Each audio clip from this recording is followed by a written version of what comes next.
Just doing some mic check setup stuff, and then we'll be good to go. I'm surprised because like my stuff is so loud on my end, but I have to like get like an audio boost for like my PC. I don't know why it's doing that, dude.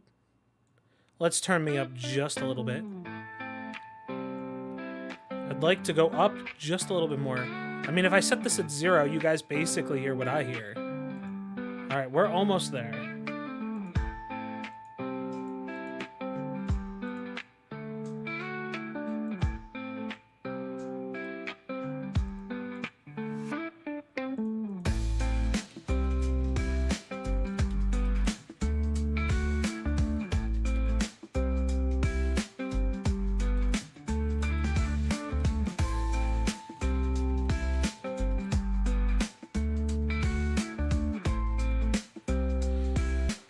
Okay, so let's do that. Let's do that. Let's just retweet this quick thing. And then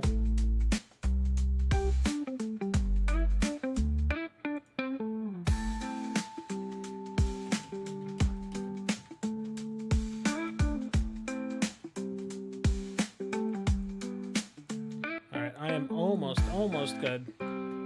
I swear, we're like almost there. I just got to do this, and this. But bam. Let me close my stuff so that I do not like hear myself like 60,000 times. And then we will we'll go over some new stuff. We'll do everything else. All right, that's good. I don't think I need to keep anything else up. All right, we're gonna close that out. We'll move to the going live button. 3. Oh wait, that's not. I have to actually set up my going live stuff. Oh, God, this is what I get for moving. Like, I'm like, man, I'm going to do something new. I'm going to go out of my way to make sure that I can stream back through OBS instead of going whatever I was doing in the past.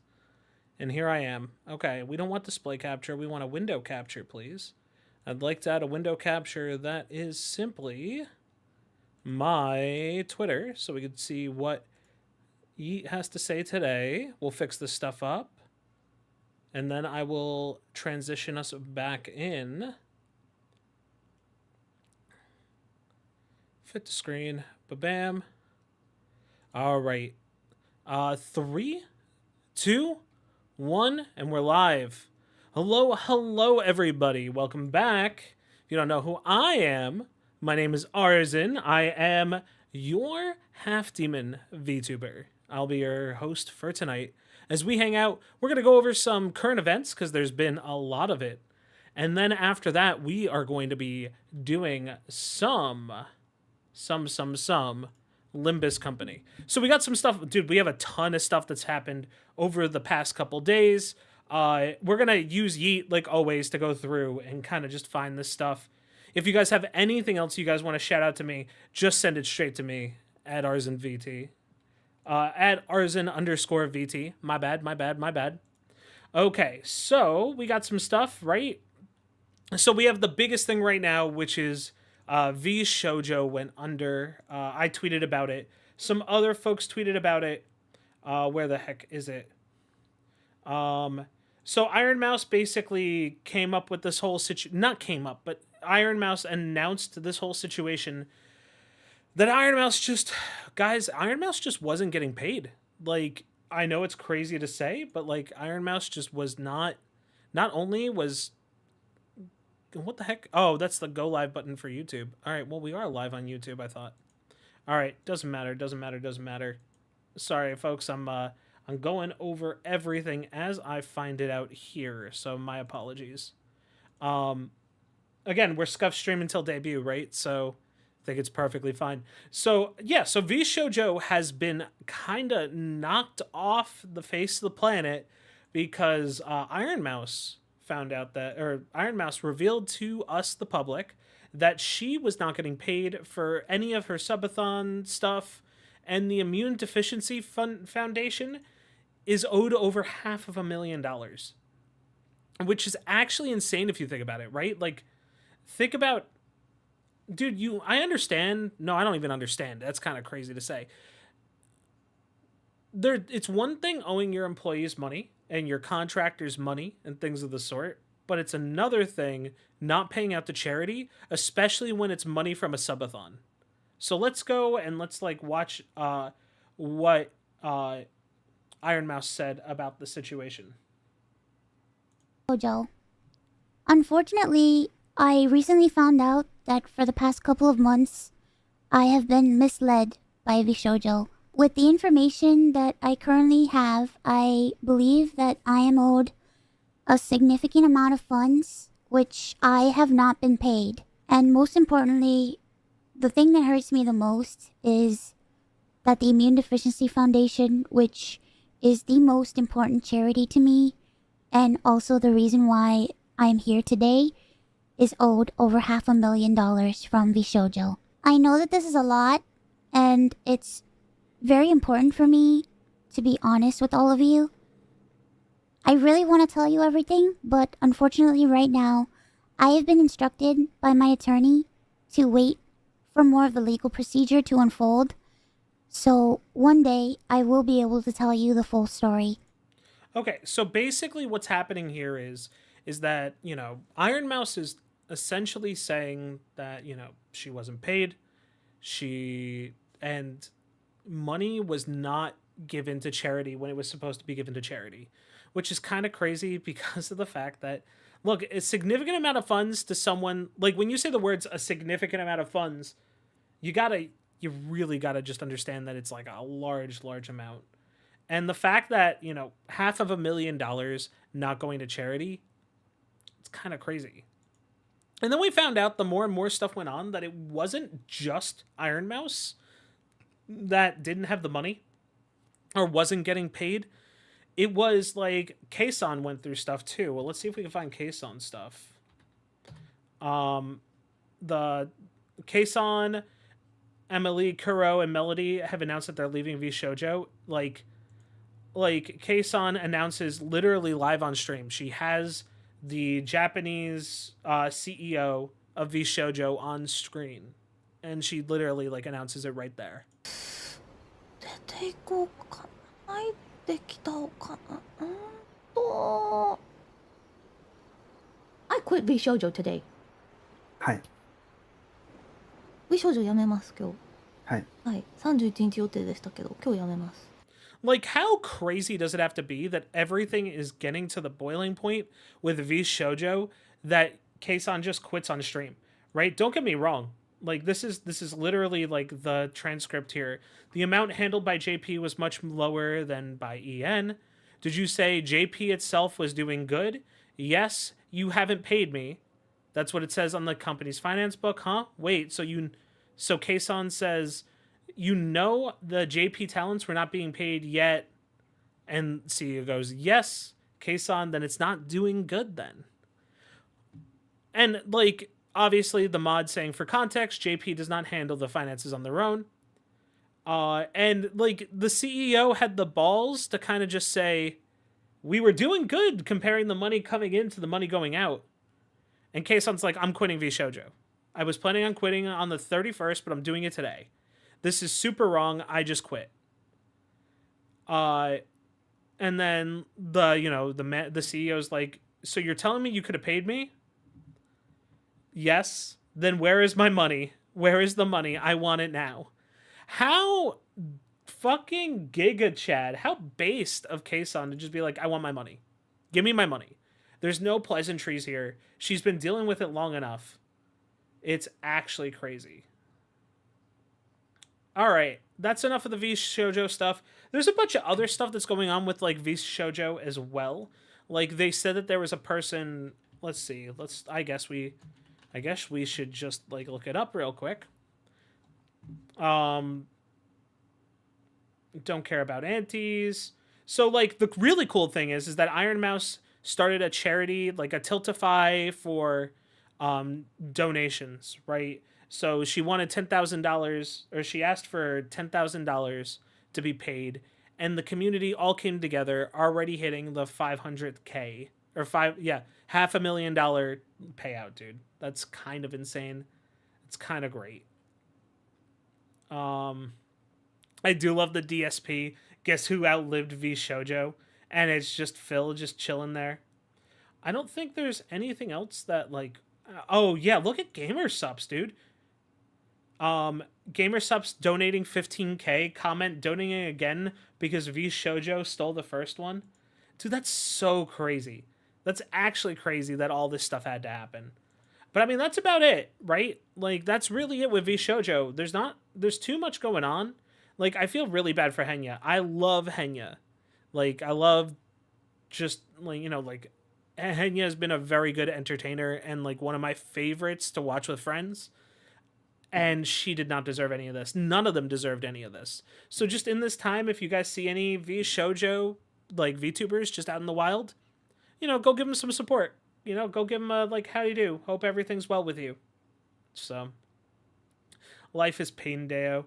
Okay, Neurosama, dude, live Neurosama tweet, like, while we're going right now. Sometimes people call me their wife, scary. At any rate, did you know that when you place a banana in the fridge and the fridge is cold, the banana cools down? Incredible.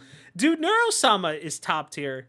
Neurosama has been one of those things that, like, when I watch Neuro and Vidal and Evil do the collabs with, like, all my favorite VTubers, it's some of, like, the craziest great stuff out there. Like, seeing, like, a Neuro collab with Evil. I'm sorry, a Neuro collab with, like, Camilla has been fantastic. The Fillion ones. There's just so many, like, VTubers that I've never seen before that I learned through Neuro. So, I mean, that's about it. Let's see if there's anything new and cool. There was a Pokemon Presents today. I don't know if you guys saw the Pokemon Presents today. Oh my god, we have so many cringe stuff for Yeet to offer to us. All right. So, like, here's another thing, right? The V Shoujo store is currently unavailable. Well, yeah, like, they had to take the store down. With all these people leaving, the problem with all these people leaving is not the fact that their merch is going to be taken out of the store. If merch accidentally sells while they're in the middle of leaving or while they've just quit, it causes a logistical nightmare. I'm gonna be real honest. So they're probably stripping stuff out of the store. So they just brought everything down, and they're just like, look, we don't want anybody buying any merch. We'll do the Hassan thing later. Don't care. Oh, okay. Okay, let's talk about Splitgate 2. Splitgate 2 is going back into beta. Developers also announced that Splitgate 1 servers will be shutting down. We launched too early, going back to beta, heads down until early next year, shutting down OG Splitgate servers. Meantime, Splitgate 2 will remain playable. Okay, we need to go and we need to read about why they're shutting down Splitgate 1 servers.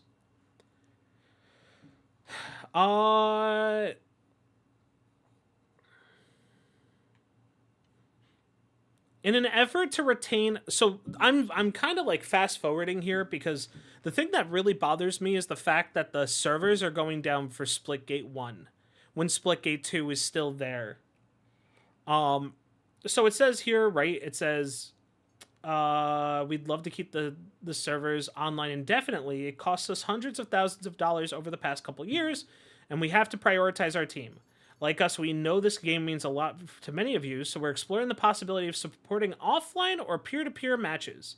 And when we return, we plan to have a dedicated Splitgate experience in Splitgate 2 that delivers on the promise of the original. Okay, I really enjoyed Splitgate. I have a buddy that's, like, super obsessed with Splitgate. Splitgate's one of those games that, like, we jump online, we play. I am not good at Halo-esque shooters. I am, like, just not a Halo guy. I'm not a first-person shooter guy. My aim is terrible.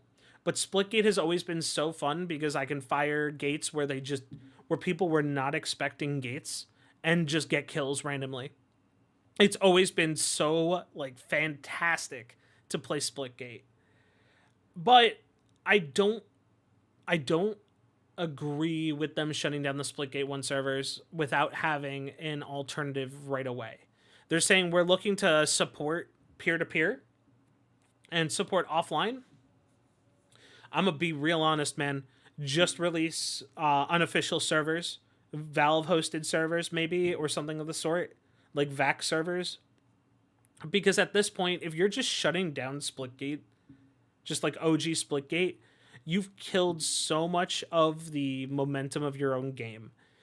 And I get it. Hoping that you can save a bunch of money to allow yourself to kind of like push through and like, you know, make sure that your team can be working on Splitgate 2 is awesome.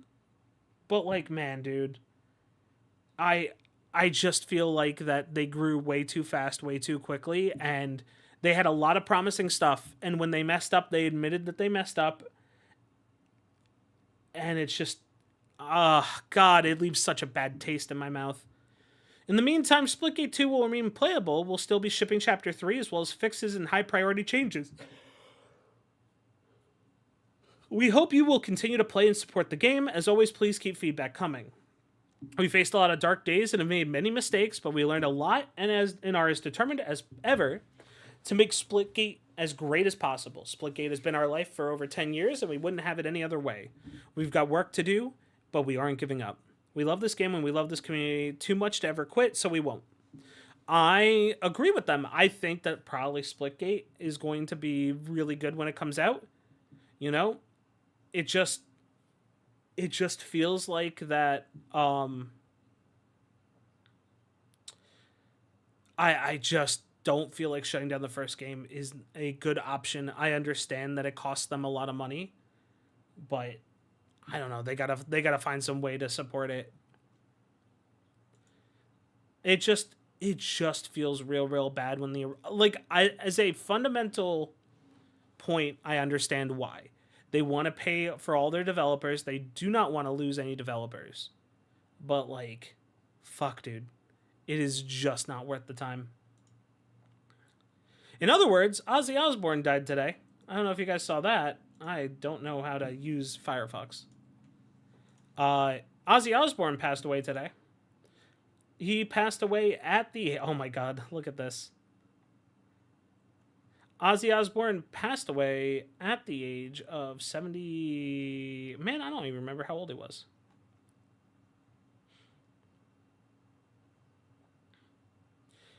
Uh, 76? I don't know how to count 77. Either way, I mean, 76. Hey, cool. I can do math sometimes. And dude, it's really sad that Ozzy Osbourne died. I don't have any cool stories of Ozzy Osbourne because I wasn't a huge fan, and like my parents weren't really like huge like Ozzy Osbourne enjoyers. But like, man, dude, it's so sad to see people pass away like that. Like, but people are gonna get old. Before you know it, you're gonna see a lot of celebrities that you loved growing up pass away. And it's a real bummer, man. I think there was something on Twitter earlier about Bruce Willis. Like, Bruce Willis, like, you know, not being able to be, like, you know, he's been sick. He hasn't been able to move his legs, right? Do we have, like, Bruce Willis? Hold on, let's take a look. Bruce Willis. Bruce Willis can reportedly no longer speak, read, and has difficulty walking. Like, you know, there's this famous thing, right? At 70 years old, Bruce Willis doesn't remember he was once a famous actor, right? He has real bad dementia going on. His family is just trying to make sure everything's okay with him. And man, it's so sad. Like, it's crazy, man. You'd think that time's going to just stop. And that, you know, these celebrities are always going to be around just because you've been around. And then you see stuff like this, and you see how old Bruce Willis looks, and you see how old Ozzy Osbourne looks, and you see all these guys passing away, and it's like, yeah, man, time never stops. You keep going. You know, like, I just saw Superman, I don't know, like last week or so. And I forgot that Nathan Fillion's getting old. Like, how old is Nathan Fillion? Like, let's take a look. Nathan Fillion. Right? Nathan Fillion is 54 years old. I'd never think of him being 50 plus years old, still playing like a really relevant superhero. But like, people, like, when you're a fantastic actor like that, it doesn't matter your age because you just fit into a role so well. It's just so sad that you're going to see these guys get up, grow old, you know, and age. And that's why a lot of us are becoming VTubers. You know, we're getting to the point where, you know, forsake age, forsake mortality, become anime. The worst you have to deal with is anime racists. So, yeah, man, that's about it. I guess we can go talk about... I promised the other day that I would talk about pirate software, right? I'd talk about pirate software. I'd talk about Hassan a little bit. I really don't want to talk about Hassan. I really don't think that it's worth it to talk about Hassan. But let's talk about Hassan. Let's grab this clip. They love foreign policing. You should be required to submit a video of you doing the same weight to be able to foreign police somebody else. Okay. I feel like the internet would be a better place if you did that. I think you should be required to do that just to speak online. And if you can't clear 225 at least for like a decent 6 or 7, you should not be allowed to have any opinions on whatever I have to say. I will say this. So I can move that weight. They love foreign. Okay, I'm gonna be real honest. The guy on the left here, I don't know who this is. This guy on this left, I'm kind of okay with you being like, hey, don't critique my form unless you can lift the same amount that I can. I guess they were saying, what, 225 or whatever? Sure, whatever, man. I totally get it. You kind of know what you're doing. You got yourself there. Unless you're like, unless you're relevant in the community, which your community is weightlifting. You know, if you can't bench 225, then cool, you don't critique my form. Totally get it. I really dislike this idea that like, hey, we're going to go harass someone like Hassan or people that hang out with Hassan over stuff like form and things like that in their weightlifting, when there's so many other things you can just be like, Hassan, you're shitty about, or your friends are shitty about, right? There's so much going on there. For them to critique based on form and stuff like that is just so cringe. Now, Hassan being like, okay, you need 225 to be able to speak on the internet. All right. I mean, whatever, dude. This is clearly a rage bait. You were purely being like pedantic. That's not the right word. You're just trying to rage bait people, man.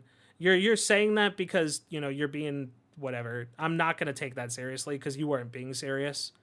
And I mean, like, there's plenty of stuff that you say that's cringe. That's like, whatever.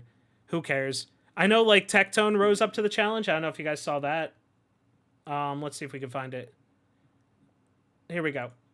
Here's Tectone doing the... I'm going to mute this because, I don't want him to like, really mess up. But, like, look, dude, like, Tectone can do it.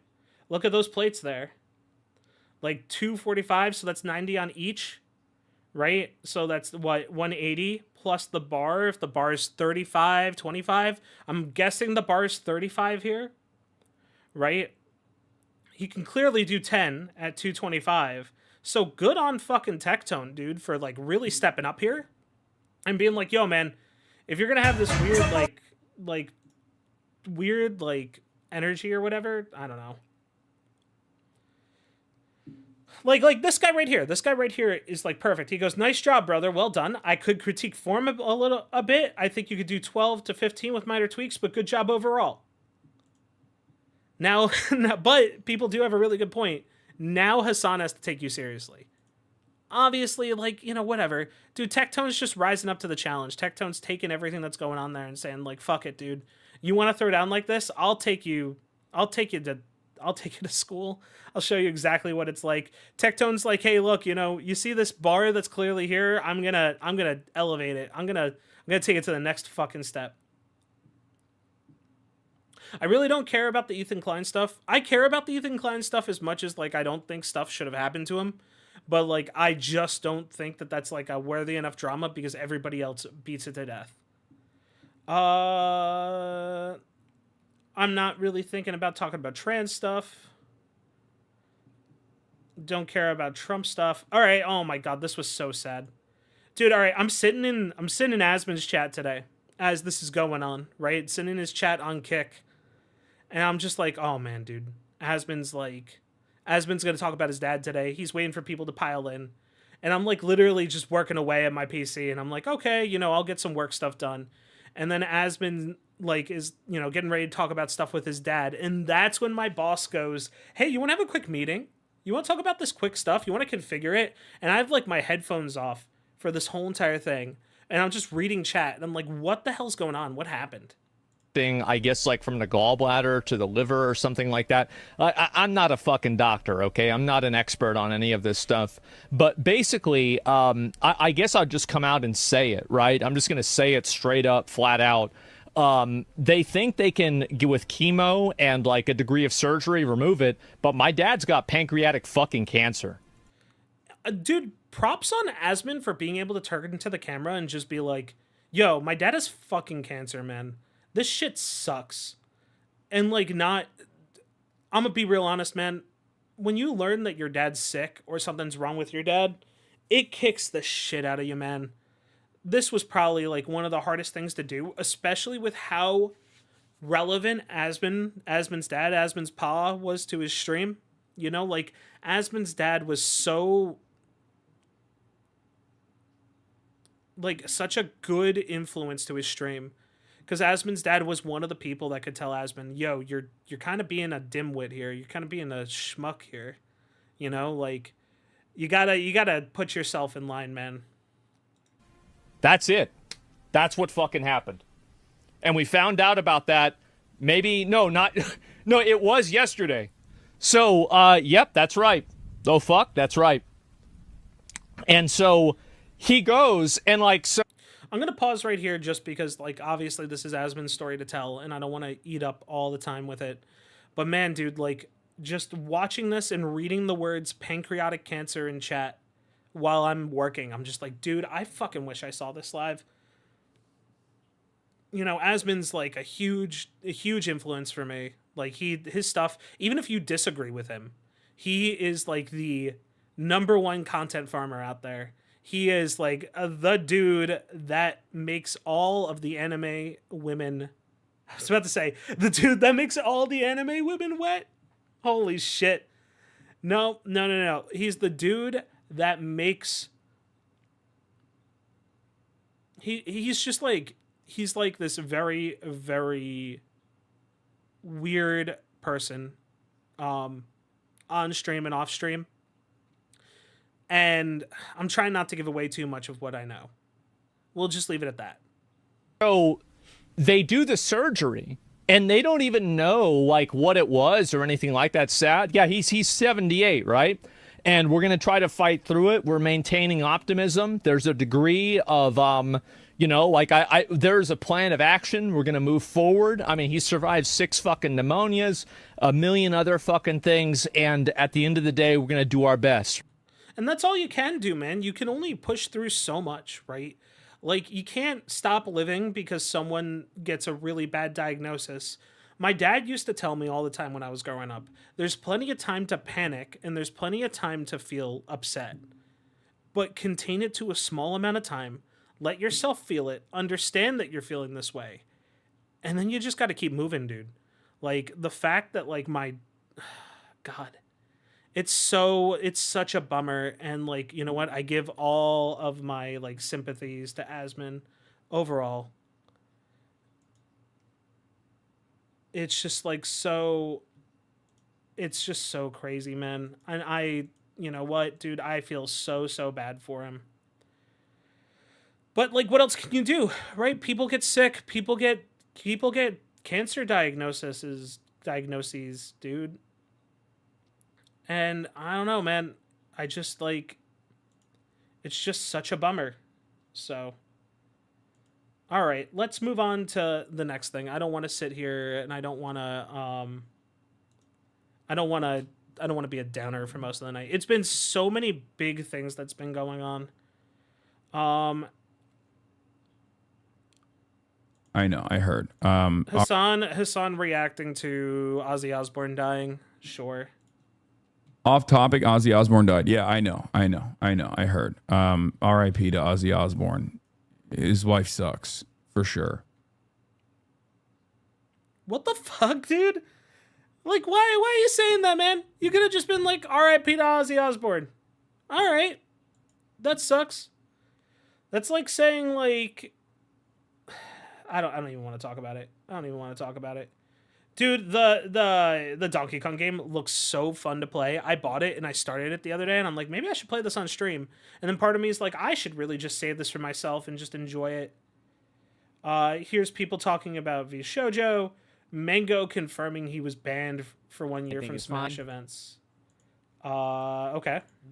I am banned from Melee tournaments for a year, which, again, I think is fine. I'm okay with it. And if I wasn't, it's not like it matters. And again, I think if you're a Mango fan, I'd appreciate just nobody harass the Tias. Dude, the Mango situation was so sad, man. The fact that I'm gonna not have the Epstein stuff on the screen while we talk about Mango. Mango was playing when I was in college. Mango's been, I know that doesn't give any time reference, but Mango's been playing Smash for a long time, man. Mango's been the guy that like my friends who were huge into Super Smash Brothers have always looked into. Like seeing Mango at that event with Ludwig and like doing like the drunk stuff made me just feel really bad because of the fact that like it's someone that you like genuinely enjoy and whose name was thrown around so many times just end up becoming like just garbage, man. And that sucks so much. I don't know, man. I just don't know what to like. I don't know how to really feel about the whole Mango situation. Like, I really, really want. God, I really, really want to be like, man, I feel so bad for what Mango went through. But also at the same time, I'm just like, look, man, you have an alcohol problem. You did it to yourself. I just don't know what to tell you. Don't care about Destiny stuff. Yo, what the hell is this shit, man? No. Hold on. Where the heck's the first thing?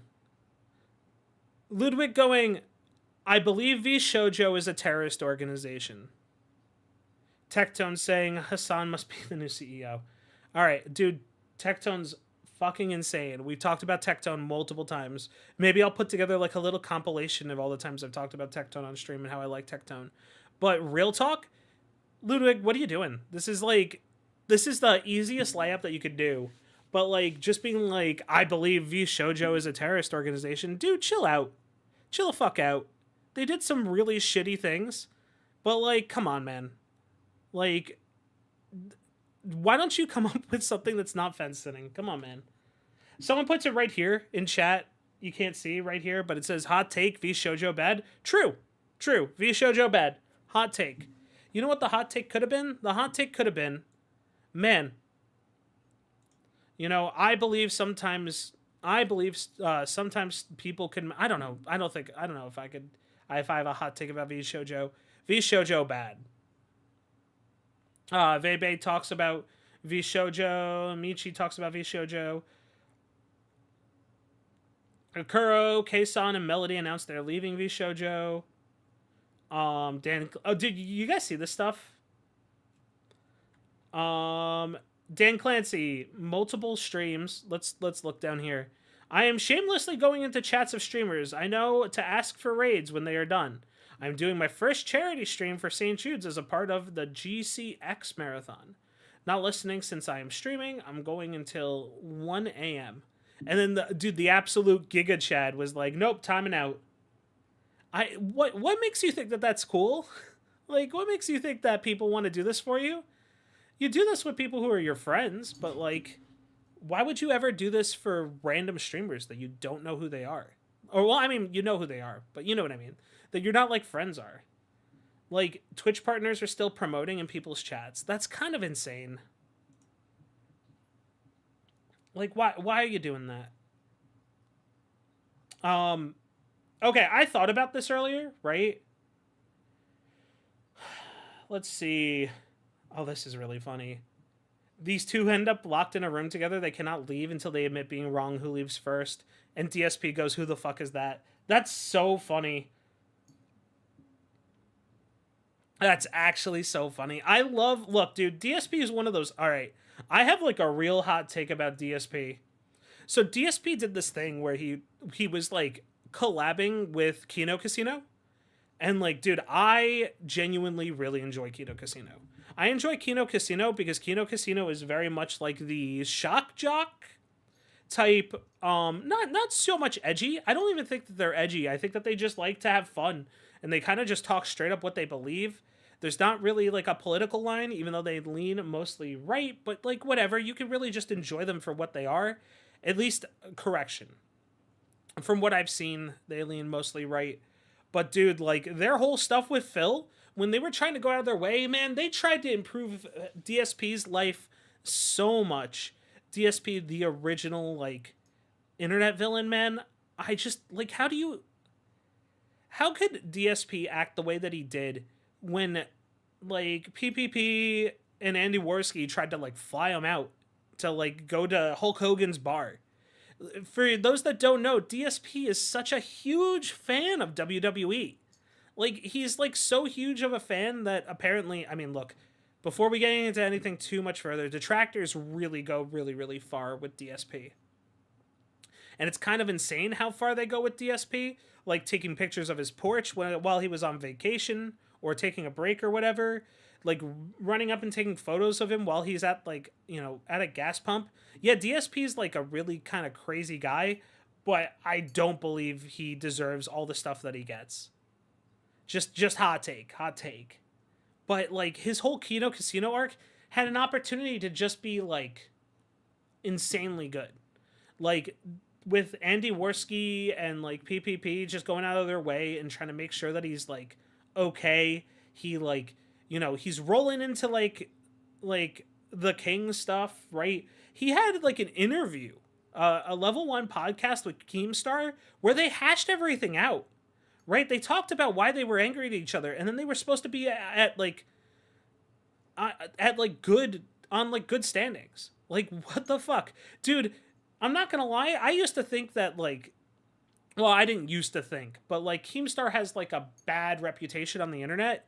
And then I watched him on like Lolcow Live and what he's done with Boogie, and then he's just like all of a sudden became this person that I'm just like, you know, maybe this guy's just like your Chad friend, like your jock friend that's just has a heart of gold, is trying to fix things up, but may not know the best way to do it for everyone, right? You're not going to like the way that Keemstar does things, but he's going to make it entertaining, and he's going to do good quality stuff. And he's been around the curb so many times, and he's been like through all this stuff so many times that he's going to probably put out quality content. If you guys aren't watching Lolcow Live is definitely the way to go. I'm going to be real honest. It is so cool. It's so fun. They have like so many good people on there, and the community is genuinely, dude, the community is the same group of people that'll be like, shut the fuck up, retard. And then like, if you say something dumb, and then also send you a message like 25 minutes later and be like, yo, man, I told you to shut the fuck up, but like, you doing okay? You said some concerning things there. Just overall, I know I'm having like an ADHD tangent, but like, you know, the fucking DSP stuff with Kino Casino was insanely good for him, right? Involving people that are willing to work with a Lolcow and make their lives better. Usually it took with Boogie, and it looks like it didn't take with DSP. So, you know, it is what it is, man. You can't fix everybody. You can't fix everybody. But I want to talk about Pirate Software today next, so we'll go into Pirate Software. I don't really want to go into that too much. Nimmy Nightmare is getting married. That's sick. I absolutely love the fact that Nimmy's getting married. Nimmy just looks like she's having so much fun now. I don't care about Hassan. Every time I see someone say MTG, I think they're talking about Magic the Gathering, not Marjorie Taylor Greene. Do we want to watch Channel 5's clip about the difference between crack and cocaine from Hunter Biden? I feel like that would be an insane clip to watch. Yeah, screw it. Let's do it. Oh, there's the only difference between crack cocaine and cocaine. Oh my god, this is so loud compared to everything else. One sec, guys. Why is this so loud? One sec, guys. I also got to kick my cat out because she is being a scutch. All right, let's see what this says. Bicarbonate and water and heat, literally. That's it. And those things are pretty much free if you go to... Hold on. We're going to look at the chart that Andrew puts up. I'm going to have to zoom in on it in post, but like... cocaine versus crack. Cocaine's a white powder. Crack is solid rock like crystals. Method of use: snorted, injected, rubbed on the gums.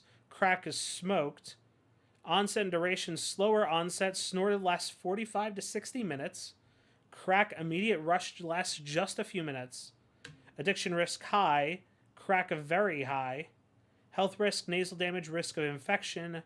Health risk lung damage, worsened asthma. Legal history Schedule 2, lighter historical penalties. Schedule 2 for crack, historically harsher penalties. Okay, that's actually kind of insane. The fact that, like, you know, you see so many people like on crack and like looking, I guess that's why so many people are looking for their fixes from crack all the time, is because of how short it is. I wasn't a crack expert. Now I'm slowly becoming a crack expert, which is, I mean, kind of crazy, but all right, let's take a look. Like a science store. This is free. You can go to your neighborhood convenience store and just get. Anyway, I don't want to tell people how to make crack cocaine, but it literally. Dude, the fact that he had to stop himself from telling people how to make crack cocaine is insane. Is a mayonnaise jar, cocaine, and baking soda. How different is the experience? It's vastly different. And like for real, I feel really reluctant to kind of have some euphoric discussion. I know you're not asking me to do that, but have some euphoric discussion about crack cocaine. I think this might be. Why are you doing this interview about crack cocaine? You should just be like, I've never done cocaine, never looking to do cocaine. I have never done crack. I'm not looking to do crack. But if you were to do crack cocaine, or you're doing crack, why not just simply be like, yo, crack's fantastic? Or be like, cocaine's the shit because it lasts longer. You know, why are you like, oh, yo, go get this mayonnaise jar, go get the size 12, fucking, I don't know where I'm going with this. Get a size 12 shoe, throw it in the mayonnaise jar, throw cocaine in there, make sure you put some salt and vinegar in there, and you got yourself a really good combination. Be kind of the opposite here. Okay, no, it's the exact opposite. I'm saying I don't want to have the experience of some euphoric recall. That's how powerful crack cocaine is. So, okay, when he's talking about euphoric recall, is he saying that he doesn't want to talk about it because he doesn't want to have this, like, remember? I guess that's what a euphoric recall is, I'm guessing. I'm not quite sure because I don't really have any experience with drugs whatsoever.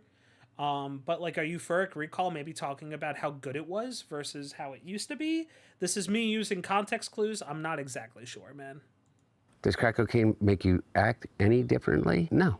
Is it safer than alcohol? Probably. People think of crack as being dirty. It's the exact opposite. When you make crack, what you're doing is you're burning off all the impurities so that it can bind with. Did this guy just tell me that crack cocaine's safer than alcohol? Is that an argument that we're having nowadays? I know that the guys that smoke weed tell me all the time that weed's like safer than alcohol, and like whatever, man, you can have your own choices with that if you really want to. But like the addictive qualities of crack cocaine are way higher, and I've seen more people. Well, okay, no, there's an argument that you could do about like the accessibility of drugs, but I'm like, that's not what I want to talk about. I think those arguments are dumb and they're not for me. I just like, fuck it, dude. Whatever. This guy just told me that crack cocaine is safer than alcohol. Okay. The sodium bicarbonate, which makes it smokable. That's all. You know, all of these actors and, people in the past that talked about they had a problem with cocaine and freebasing. They were smoking crack. So straw on the stove is the same thing? Not exactly, but close to it. I have no idea what he means by straw on the stove. But it's a little bit different. But anyway, my point about it, your point about it, which I think is true, is that there's a thing about crack that is really insidious. And what it is that anytime, I think one of the reasons... I'm going to be real honest, man. I'm going to be real honest. If this guy's sitting there being like, I don't want to talk about crack cocaine because I don't want to have a euphoric recall, I don't hear anybody going, I'm going to... This motherfucker's sitting there being like, hey, between you and me, crack's safer than alcohol. Yet I don't see anybody being like, I don't want to talk about the differences with alcohol because alcohol has euphoric. I don't want to generate the euphoric recall of alcohol. Damn, dude. That they believe that smoking cigarettes is so addictive is because it combines three really important things. It's habit forming, there's an oral fixation, and there is a ritual combined with it. And so the idea of hand to mouth is a habit and a fixation that we learn very early, even as children. With a pacifier, with a spoon, with your thumb, even to breastfeeding. Okay, so really, I don't want to get into the psychology of it because I'm no expert, but I do know this, is that you combine with that ignition, combustion, and then you combine the ritual. You have your cigarette in the morning, you have a cigarette when you get... Dude, I've lost the point here. I don't know why we're talking about smoking cigarettes compared to like smoking crack. Out of the car, you have your cigarette with your coffee. Crack is that on steroids. It's over and over. He answered it for me. There's a ritualized part of it. The combination of all of those addictive behaviors together becomes like really powerful. And the drug in and of itself is a more immediate euphoric sensation and connected to it than, in my experience, cocaine alone. Does it require more frequency to maintain the high? Yes. Yes. And the capacity to... Well, you're going to get like adapters, or you're gonna get like a tolerance. That's the word I'm looking for, not adapters. What is this, a VCR? I mean, like, you're gonna get to a point where like you just have tolerance to this type of stuff because you have like these dopamine receptors in your brain. At least this is what they've told me from like ADHD studies, right? As you're taking like Adderall and things of the sort, as you do cocaine and you do all this other stuff, you kind of dull these receptors. Right? This is why like people say that they want dopamine detox and all this other stuff. Dr. K talks about this a lot. I think, I don't know if Dr. K, I just made that up. Don't listen to me. But I have no clue. I think I've talked to him, or I've seen him talk to people about dopamine detox like once or twice. And like all I'm saying is that like the dopamine detox thing is one of the reasons why, like, the reason being is that these dopamine receptors get to the point where you have to like, they get nulled and nullified from all the sensation that they're getting, which is why you get a tolerance to this type of stuff. I don't know. That's just me. Use more than you could otherwise with powder cocaine, just physically to be able to ingest it. So you're kind of saying that cocaine reaches a certain plateau of euphoria where you can't necessarily get any higher. In my experience, yes. This is like a PSA. If you want to completely, utterly fuck up your life, you know, I don't think that anything is necessarily, oh, you do it once, you're addicted. But there's about the closest thing that statement could be true would be with crack cocaine. Well, I mean, that's kind of crazy. Like the fact that like crack coke, I mean, like he's talking about like, oh, well, this other stuff's worse for you. I mean, in what way? Like what metrics are you using, man? Whatever. Kind of crazy. That was Channel 5. I don't know if you guys have ever seen. Well, there's only difference between. I don't think you guys have ever. If you guys have never seen Channel 5's content before, you should check out Andrew at Channel 5's stuff. He's over on YouTube. Let's see. More Destiny reacts. Don't care.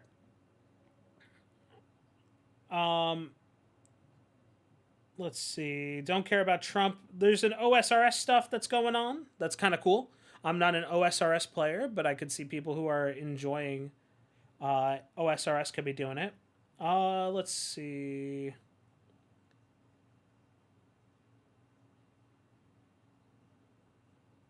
Don't care. I mean, like, I care about people talking about, like, illegal immigration and all this other stuff, but I really don't want to talk about it.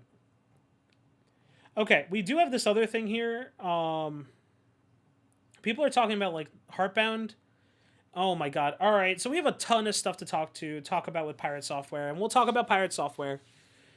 And then as we're talking about Pirate Software, I'll get into it a little bit more. And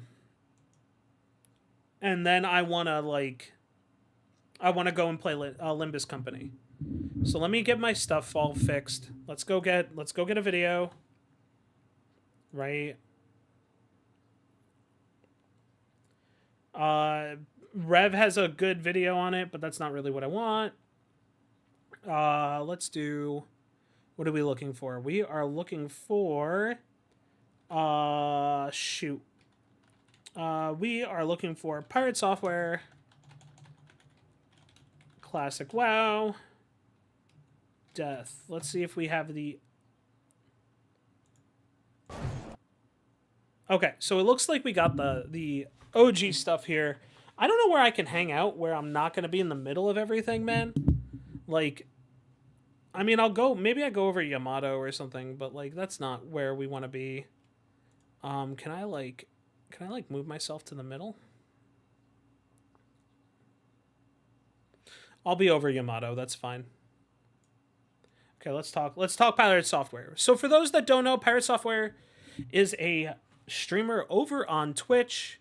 He is most famous for like game development and other stuff too.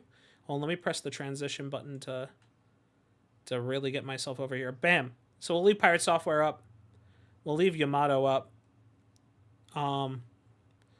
But like for those that, man, I gotta put myself into like an okay. Maybe what I do is I do something like this, and I leave it like this, and then, maybe I put myself like over here. We'll do that. That might be the best way to watch it, guys. I'm sorry. Like, there's no like real good way for me to watch it without covering Pirate's face.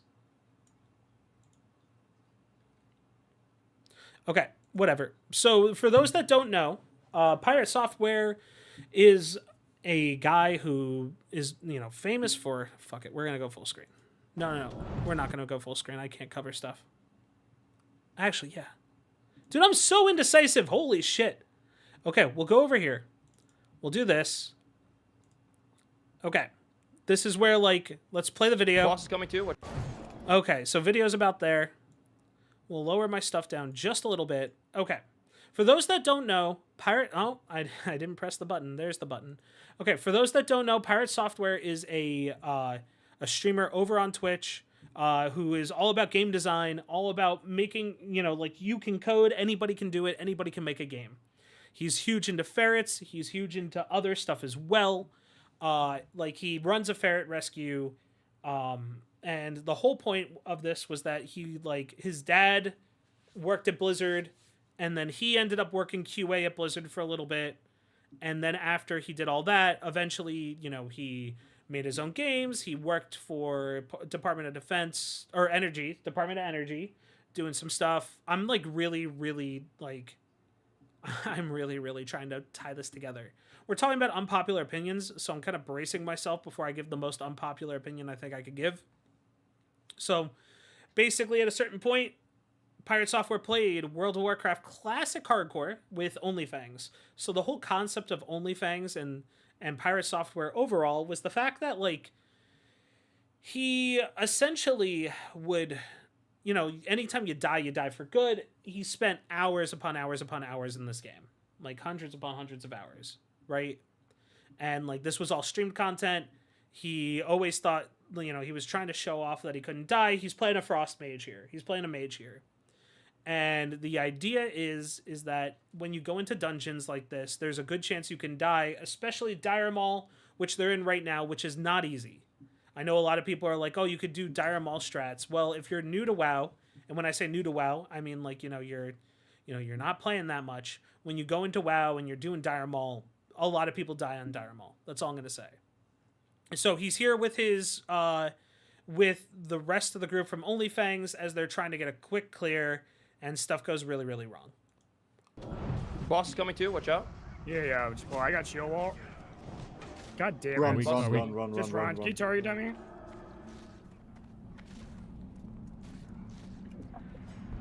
I can target dummy. Yeah. Should I do it? Just kill the master. Yeah, target dummy. Okay, so for reference, when you throw down a target dummy, what a target dummy does is, I'm pretty sure it taunts. I'm not quite sure. I didn't really play it as much, but I know a ton of people played WoW, and you know, basically the whole idea was that you drop down like something that distracts. You kind of get things to hit other stuff. And look, they called run, so everybody's kind of getting out. So first thing Pirate does is Pirate blinks. Pirate tries to run out of the situation. Pirate's like, okay, we're all fucking leaving. Who cares? You called run. I'm going to go as far as possible. Use every tool in my escape to leave. Kill the mastiffs. No. Also, are you fine? Any grenades, anything?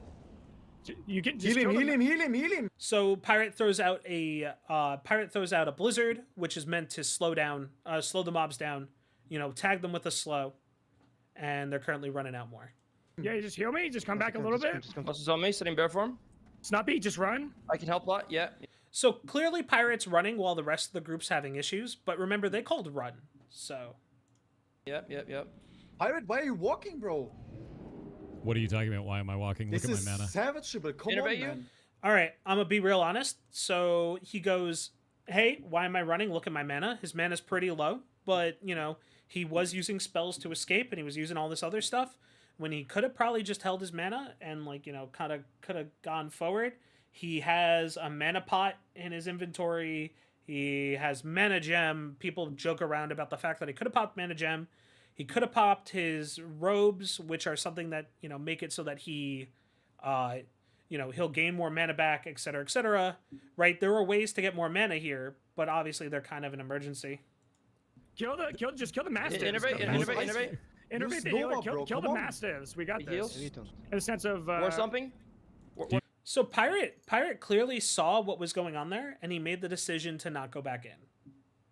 You see my mana? What am I supposed to do for you? Just kill the mastiffs. One shot. Okay, we more on the way. So it's really hard to see because I'm kind of in the way, but he does have Ice Nova, Kona Cold, all this other stuff up. He has slowing abilities still up that can kind of help, but let's keep going. The mastiffs can be Ice Novas. Dead. Now we're gonna wait. Nusara? No. Oh. Okay, get out. Run. So, real talk. Everybody goes, "Oh, why did he pop Frost Shield here?" So I haven't watched this clip without commentary going over it. But he pops Frost Shield thinking about okay, he's clearly thinking about going back in here, right? He's thinking, man, do I go back in? He's popping shield, he's running back, he's thinking about going. Nusara? No. Thinking that he might be able to help, and then he's like, fuck it, I can't help, I gotta go. Run. Evocation's on cooldown, man. I can taunt last. How much mana is so he just left? There's no that much mana. You have a boss in you. You called run. Getting slowed. Fuck. Wait. Anything for me? I don't think. I cannot stun him. Also, just run out. So, real talk. I'm gonna give the hottest take here. Not the hottest take. I think it's just a take. I don't think Pirate was wrong for running. I do think he could have helped if he looked at his kit a little bit better. At the end of the day, he could have put himself out there, but it is also classic WoW, and it is also just simply it's hardcore, dude. You don't want to risk your character. Was it a roach thing to do? Kind of. Do I blame him? Not really at all. Not with the amount of time and effort you put into this stuff. Right? It's a very hard decision to figure out if you want to be able to, risk all this stuff and to go in. I'm going to be real honest. Give me one sec. And then, now people are like, oh, did he do the wrong thing by running? No, dude, you called run, multiple times. That means, I don't know if I really care. If you go run, then you fucking run. If your shot caller was like, hey, we're gonna let's get out of here, slow them down, buffer them, let's all get out of this together, then maybe you're like, okay, cool, I'm gonna use my spells, I'm gonna get out, I'm gonna do all this other stuff. But run, the call run is every man for itself, every man for themselves. Now, what do I think about afterwards? I think Pirate was kind of a cock afterwards. Are you good? Also, the mods were fed $1.76. Fuck! They called run, I ran, and I was out of mana. I don't know what the hell they were expecting, dude. That does not make any sense. No. They overpulled 2 pulls and the boss. So even if they did overpull 2 pulls in the boss, just be like, man, dude, I was out of mana. I don't know what I could do, etc., etc. right? And people in his chat are even saying like rank 1 Blizzard maybe. So for people that don't know Classic WoW, you can cast multiple ranks of your spells. You don't just get Blizzard. You have like Blizzard rank 1, Blizzard rank 2, right? All these Blizzard ranks that have different mana costs, but the slow for Blizzard is still the same no matter what. So the idea was that when he casted a lower rank or a higher rank Blizzard, he essentially wasted mana on nothing. But I think there was a time where Pirate considered going back in there, was like, look at all this time and investment I put on my character. I don't think I want to risk it. And honestly, if he was like, man, I just didn't want to risk it. I'm sorry. You called run. I ran. I was set in this mentality. I just didn't think it was worth going back in. Then sure, so be it, right? Like, I don't think he did anything wrong, except with just his reaction to how everything turned up. Like, that's really it. I feel bad. It sucks. But, like, he definitely did not do anything wrong. It was just the end here. Is the other end going to be the Yamato thing, or are they going to be arguing? I mean, I don't think we need to see them arguing. Everybody's kind of seen them arguing. It's just not worth it. Now, the Stop Killing Games thing was a little bit different, right? If we look at Stop Killing Games, right, he did this reaction to Stop Killing Games, which was like, hey, actually, let me go to my normal thing, right? Pirate Software said something along the lines of like, hey, let's go to Stop Killing Games, right? When the whole Stop Killing Games incident was that he made a video that was basically like, hey, now, again, I am paraphrasing a bunch because there's a bunch of different things going on. When Stop Killing Games came out, everybody was like, hey, look, Stop Killing Games is this big initiative that wants people to be able to, and again, I'm going to get this wrong because I'm paraphrasing and I'm going quick. There's a ton of other videos that you could go through if you want to know, like, how, like, the word for word reading or, like, the beat for beat play of how this was supposed to work. But a lot of, like, Stop Killing Games stuff was like, hey, we're tired of stuff that goes down, and, like, you can no longer play a game that you bought for a single player game, right? Or a multiplayer game that you wanted to buy, right? So, like, you're like, hey, I want to play, I think the famous one was The Crew that Ubisoft shut down. And now that The Crew got shut down, now people are like, hey, what do we do with all this other stuff? I'm trying to figure out something to put in the background. We'll put, like, oh my God. There's a whole bunch of, like, reaction stuff. That's fine. We'll have Chibi in the background while this is going on.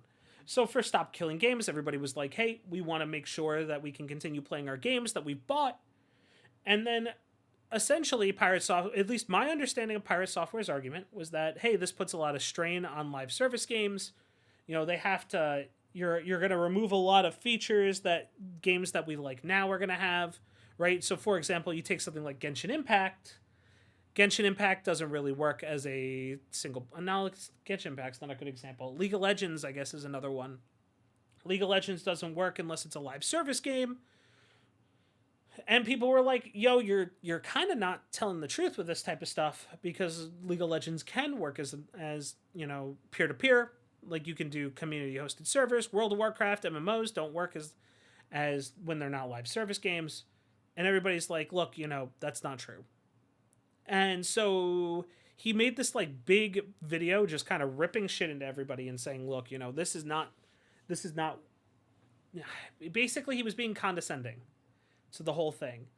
And so the Stop Killing Games community got very, very angry about it. And they, like, harassed him about it, which is understandable. It's understandable for him to feel harassed, right? Like, people did not like Pirate after the whole Classic WoW thing because he was full of himself.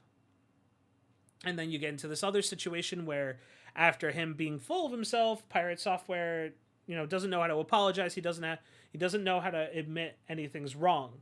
So instead of a normal situation with the Stop Killing Games thing would have been like, hey, I believe I see this in a different way that you guys see it.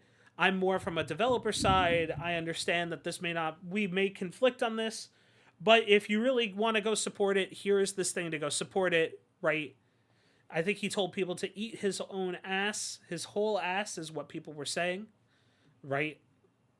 Which was kind of crazy, right? Like, it's kind of crazy that people are saying, like, eat your whole, telling someone to eat their whole ass or whatever. Like, in response to, like, someone saying, hey, I don't want my video games to die. I want to be able to play my video games down the road. I think that's, like, yeah, I understand that you're being harassed, but the guy that's running Stop Killing Games isn't the dude that's harassing you. That's it. So fast forward from that, even further, now people are going after Pirate Software's game for whatever reason. I don't know why people are going after Pirate Software's game Heartbound. It's kind of cringe, man. Like, I understand that you're like, hey, he's supposed to be this masterclass coder, but look at how bad his code is. I think that there's plenty of stuff to be angry about at Pirate Software, that you do not need to make fun of his code. I guess you could say, well, he's full of himself and he's supposed to be this master coder, and look at how he's using this, case, like, switch statement, you know what I mean? Like, and it's just like, okay, I guess, but, like, you're preaching to a very small choir and you're just kind of looking dumb. I'm sorry, like, you're looking dumb because you're trying to make fun of someone for something that really doesn't matter in the... At the end of the day, no one gives a shit about whether or not Pirate Software's code is good or not. They'll give a shit if his game actually gets made. Now, if you play his game and you're like, his game is bad, or his game doesn't look good, or his game is whatever, that's perfectly fine. But, like, going after his coding content when he's not putting that out there, right? Pirate Software is not a guy that's coming out there being like, hey, look at my code. Look at how good my code is. My code is so awesome. I mean, unless he is, right? Like, I don't watch Pirate Software's content much anymore. Like, most of the stuff that I saw was just career advice to him, or just, like, the YouTube shorts that he put out. But it, like, you going after his code in GameMaker in a system that you don't genuinely use, I don't know, man, it feels kind of cringe. Like, it's like, okay, cool, you beat a dead horse. He's got enough hate for all this stuff already. Oh, you want to hate on him some more? You're going to make the pendulum turn all the way back. You're going to take someone like me, who genuinely thought that Pirate Software was in the wrong with some stuff, and you're going to turn them into, like, pirate enjoyers. Like, you're going to make it that, like, all Pirate deserves to be. Like, you're going to get this thing where, like, Pirate was originally this guy that was like, hey, you really shouldn't be... What's the phrase I'm looking for here? Like, Pirate was originally like, oh, hey, dude, you shouldn't be so smug. You're such a smug asshole. You can never admit you're wrong, etc., etc. But then when you have people who are constantly telling him he is wrong, why should he ever have to admit it to these guys? I understand, dude. I get it. I think he should admit that he's wrong. But if you're going to constantly go after him for being wrong and not give him any leniency to, like... It's this weird thing, man. Like, if you don't give this path to redemption to people, you're gonna make them even worse. And going after his code, all that does is that stops people in the future from willing to put out their code and willing to, like, you're gonna make people ashamed of having their code out there. You're, like, Pirate Software's whole thing is like, hey, maybe you should code. Anybody can do it. It doesn't matter how good or how bad your code is, as long as you get out there and you code. And that's such a good, positive message. And then you get these people who are like, yeah, Pirate Software is a bad guy and his code sucks. And I'm like, okay, but you're not encouraging people to get better. You're not encouraging people to do all this other stuff. I get it. Pirate Software was kind of an ass. And he's always kind of been a little bit of an ass. But, like, you don't consume his content without knowing that. That's all, man. Like, was he wrong? Yes. Should he admit that he was wrong? Yes. Does his game suck? I don't know. I didn't play it. But, like, fuck, dude. This shit's just so, like, cringe, man. There's plenty of things to make fun of people for. And there's plenty of things to, like, go after someone for that's not this. Like, the Hassan thing. I don't know if you guys remember the Hassan... I love how it's like, Pirate Software, Hassan... XQC, Destiny, like the fucking sleeper agents are sitting in the background waking up. They're like, oh shit, oh shit, oh shit, the names have been said. When's the last one going to be said? And then you whisper slowly, you're like, Asmongold. And then all the sleeper agents are like, shit, I've awoken, time to talk shit on Twitter. No, dude, I just like make fun of and don't harass people, but make fun of people and go after people for shit that was genuinely bad. Don't, and stuff that you genuinely disagree with. Don't go after his coding when he's purposely, like, think about how crazy it is that people went out of their way using game maker software to decode fucking Pirate Software's shit that was already encoded, right? That was compiled. My bad. I gotta use the correct terminology here. Imagine going after someone's code that was already compiled using a decompiler and then going through his code and picking through it. That's like going through someone's trash and being like, I'm gonna pick through this guy's trash to figure out what he ate for dinner tonight. Oh, this guy's a really, I don't know, I was gonna make a chef analogy, but I don't think that's great. I just think this whole thing's cringe, man. If you want to be like, this guy was a QA, this guy's a glorified QA developer, that's fine too. But the people who sit there and like nitpick his code because they want to like decredit him or whatever, man, I hope you find something better in your life to do. Like, there's so many cooler things to do in life. Like, I don't know, man. Have you played Zenless Zone Zero? I love myself some Zenless Zone Zero. Have you watched some cool streamers on Twitch? You could watch some cool streamers on Twitch instead. I don't know. This is just all cringe. Anyway, that's it for me on the Pirate Software stuff. If you guys enjoyed, you can find me on Twitter at Arzin_VT, or you can find me on YouTube. And that's it for that video. Now we're going to finally get into Limbus Company, guys. You guys ready to go play some Limbus Company? I have never touched this game yet. I hear it's really good. We'll see how it goes. Let me do this over here. I recognize the title, or the company. Oh god, there was a trigger warning. I don't know why there was a trigger warning. Let's do a transition. Okay, cool, we're in. So yeah, so I've never played this game before. I've never heard, correction. The only thing I hear is like whenever people talk about like good games, they talk about like Limbus being like one of the gacha games that like you have to play. So let me turn the game up a little bit. Let's get stuff ready. And we will be good to go.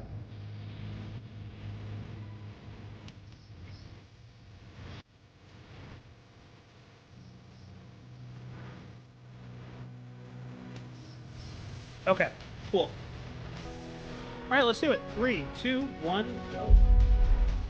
Oh, I gotta sign with Steam. Hopefully it doesn't miss anything up here.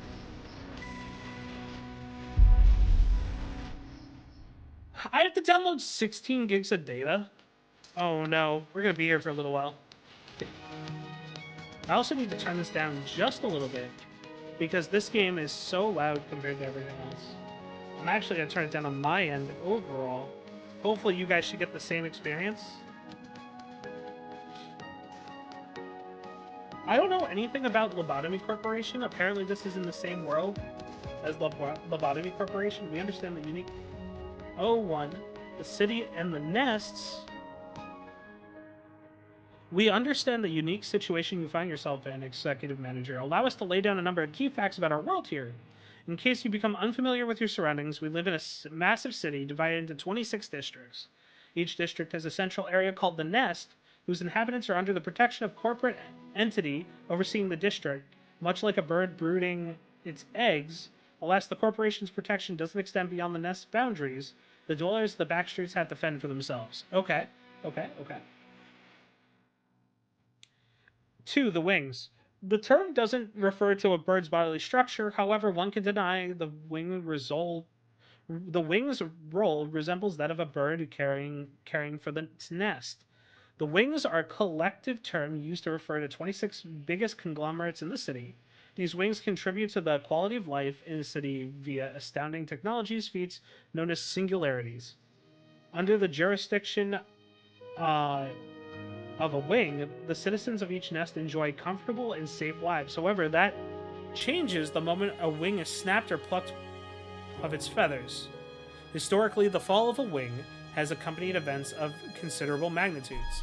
In time, a new wing will rise to fill its vacant spot. In the meantime, though, no one can guarantee your safety in its fallen nest. Okay. Lobotomy Corporation, a former wing that consisted in Nest L.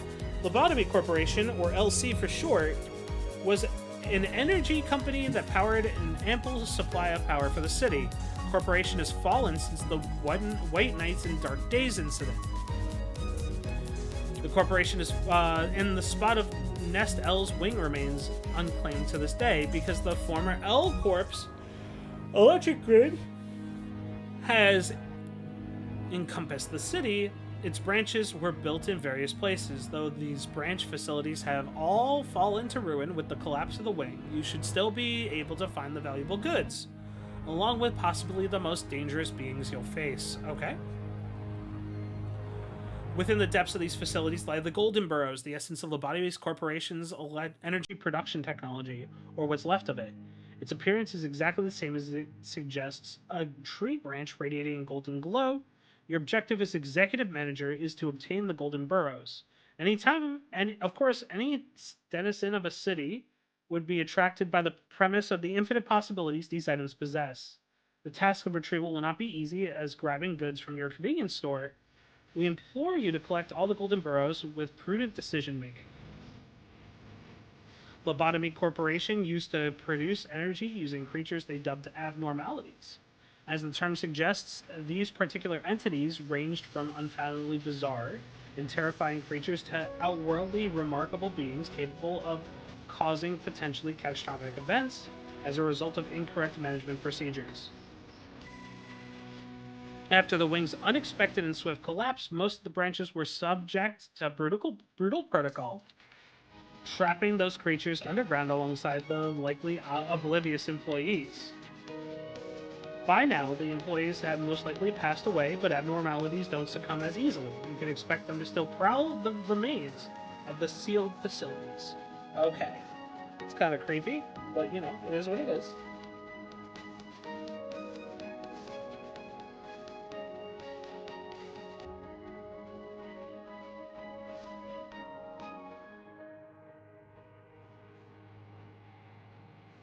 Ego. Lobotomy Corporation was said to also possess technology allowing them to extract weapons and armor from abnormalities. Specialized in using technology that manifests their inner sides in material form. But unfortunately, we were unable to replicate or to recover any means to replicate it. Relevant departments predict that your sinners will be able to manifest ego of their own depending on their course of action. In addition, they expect ego from abnormalities to be available via emotional attachment. Okay, I have no idea what this stuff means, kind of. I mean, like, I have a general idea of what it means, but, you know. Okay, let's do it up.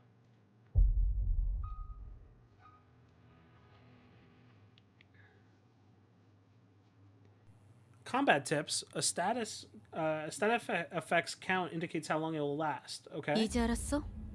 뛰어봤자 벼룩이라는 걸. I don't understand what's happening because my screen's also frozen. If 3+ skills are the same sin in a direct succession, Absolute Resonance activates greatly. Okay. So that's a way to buff your attacks, I guess.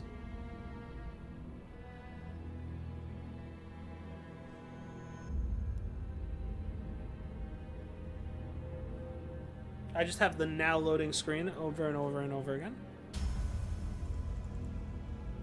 Maybe I should move myself to the other side. Yeah, we'll do that real quick.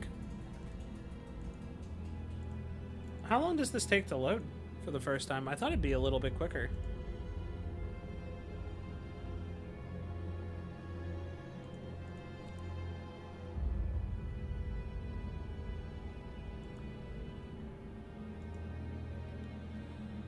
All right. Do I have to, like, quit out of this and come back in?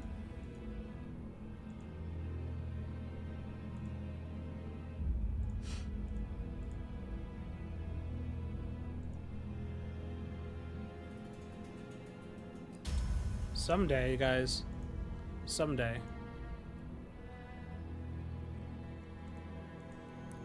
Okay, I think we're gonna close out and restart it. Let's see what happens when I do that. Yep.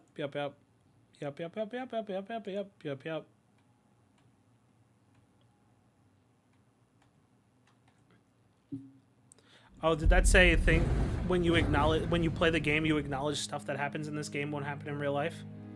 Dude, if this doesn't load, we're gonna just play ZZZ or something. I don't want to play ZZZ on stream, but like... Oh, there we go. Now we're loading. I don't know why I took a restart to 이제 load. 알았어? 뛰어봤자 벼룩이라는 걸. Do you see now? You cannot run from us. Hold on, I'm gonna put myself hiding in this corner just a little bit. Bam. Let's lower myself down just a little bit. Bam. Okay. Me, you dare interrupt me just as I was investigating the... Wow. You must be out of your... 엄밀히 따져보면 Lion. If we're being technical, what our master has planned apparently isn't one of the city's taboos. Is there a way? Is there an English option? Voice? No.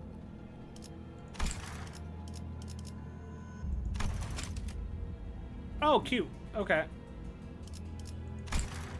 아무도 시도할 생각조차 Lion. 못했던 It's just the kind of thing that no one has ever dared to 해야 consider. You catch my drift? 어라? Huh? Would you look at that? 그 사이에 머리를 갈아 끼웠군. You managed to get a 원래 different 당신 같은 head in so 자들은 fast. 준비성조차 To people like you always come prepared. Me, no, yeah, just wait till the brow. You'll be no match for my... Haha, I guess that new noggin doesn't come with a mouth, huh?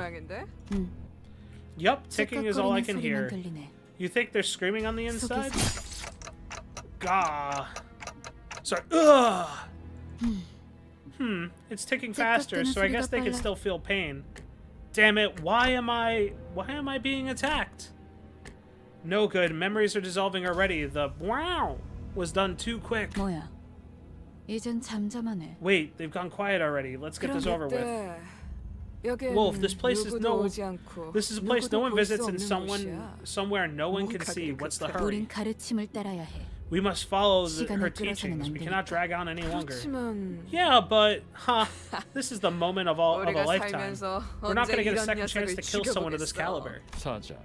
Hi, what's going on, 너는 EJ? 일을 할 때 너무 감정적이야. 공과 사는 구분하면 좋겠군. Lion, you have a tendency to grow too emotional during your jobs. I hope you see some direction. Pshaw. Oh, sorry, Shaw. 얼굴을 보고 싶었는데 It's a shame. 됐어. I wanted to have a look at your face. 당신의 별이 I reckon you 어디 won't 있는지 tell us where your star 알려주지 is, right? Like hell I am. I'm taking wow location to the grave with. Damn it, where was wow supposed to be again? My memories are escaping me too quickly. 그렇군. Right, no mouth. 자연히 그것을 찾을 Which in turn 방법도 means we won't learn how to acquire it from this 얻을 수 person. 이제 끝내도 돼? Give me 1 sec before we continue. Okay, there we go. Wolf, can I end them now? 그래. Sure. ... Huh? 이거 Hey, 무슨 what's that 소리야? noise? Don't tell me, Panther. 표범. Did you allow yourself to be 설마 tracked? 뒤에다가 아니, 쫓아올 자는 No, 아무도 there was no 없었어. one that could have pursued me. 짐승일 Perhaps a 확률은. wild animal? 짐승 소리가 아니야. This is not the sound of a beast would make. It's 버스. a bus? 저런 게 How did 어떻게 it even 여기까지 end up here? 불러들어왔지? 조난당한 버스인가 Must have taken a 보다. wrong turn? Who? 길을 잘못 든 The price they'll 죄값은 pay for taking the wrong 생각보다 road will be heavier than any can expect. It bested Lion's strength. 사자가 여전히 내 눈이 If my eyes 틀림없다면 are still right, then you will 당신은 reach the 영광의 harbor of 항구에 glory. Okay. Who are you? The nameplate says Faust? 어두운 숲에서 You've 길을 lost your way in 잃었군요. a dark forest. I'm sorry, what? 하지만 당신은 두렵지 Yet 않았어요. you were not overcome with fear. 왜일까요? Why was that? That's... I could simply lift my head to find the star. 그래요. That's right. 이제 그 형상을 Now repeat with the 그리면서 heart what I 제가 told 하는 you, 말을 tell you out loud 마음으로 as you remind yourself of that image. 너의 Okay. 별을 Follow your 따라가거라. star. Follow your star. At that moment, I feel a thump in my head, followed by the sting of several chains penetrating my chest. Gotcha base, let's go. Yo, this imagery is kind of sick, though.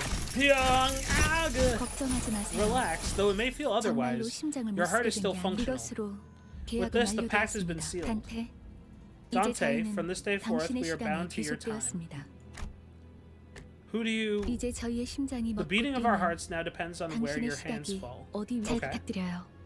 I hope you make a fine leader. Our... 정말 Oh, dude, 이걸로 Ishmael. 된 건가요? Is that really everything? 하나리 A single apple has fallen. 이 This 사람은 guy's still not 아직도 making any 이상한 소리만 sense. 하네. Jeez, the weight is killing me. Finally, 이제 some 움직여도 action 되는 new? 거지? 뭐 Well, I 몸을 guess we could use a 풀어보는 little 것도 나쁘진 warm-up. 않겠지. 불쌍하게 나뒹굴고 있는 저것은 What is this? 뭐지? That wretch miserably 우리의 마지막 writhing on the 태원이 될 ground? Are they 자이다. the newest addition to the team? 아, You might want to watch 말 your 조심하는 게 words. 좋을 I 걸. heard that's our soon-to-be 우리 상사가 boss. 될 뿐이래. 습격은 순식간이었을 텐데 The attack must have happened in an 이렇게 instant. I'm 머리를 impressed you 숨겼군요. managed to hide your head. Who are you people, and what's up with this bus? 우리는 당신을 돕기 You're 위해 bearers of 찾아온 justice who 정의의 come to aid 사자들이고 you, and this is the 이건 magical bus that takes us 원하는 wherever we 곳은 wish to 어디든 go. 갈 수 있는 Okay, 마술 interesting. 버스죠.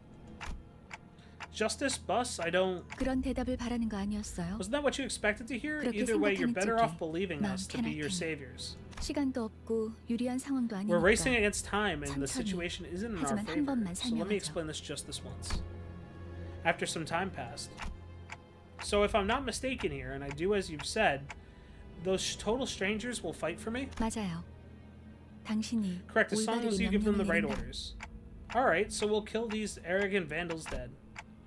Then I'll go back to where I was. And... What was I doing? Where was I going? Something extremely important was upon me. Something I shouldn't forget. 진정해요. Calm 그 down. It's only 머리로 natural this to 기억이 happen with your current 온전하리라. head. 지금은 눈앞에 놓인 전투에 You should focus on the 집중하죠. struggle at hand, Dante. 시 Chloe, pardon. I'm not sure how I should 뭐라고? address you. 시계 지휘관님? Would Commander Clocks 아무튼 suffice? If in any 전투 case, 명령을 we await your 내려주세요. orders. 명령까지야. We 각계에서 really 그렇게 need 답이 orders. 없지 Seems 않나? like going one-on-one is the only way. 쑥 Quit running off your mouths. We just need to crush them all. 최선을 다해주세요. Please do your best, Dante. There's no two ways about it, I suppose. Okay, sweet. Are we going in?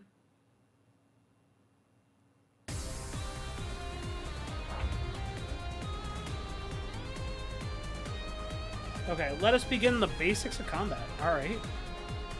Please direct your attention to the dashboard here. You will be using the dashboard to relay commands to your sinners.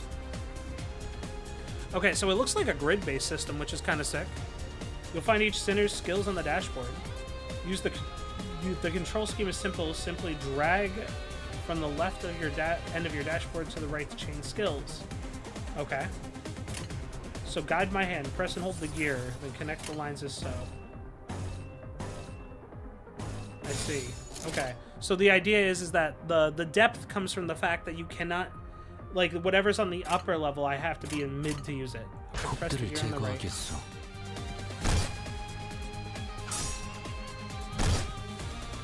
Man, my guys are getting messed up. Maybe not. Maybe not. Maybe we're good.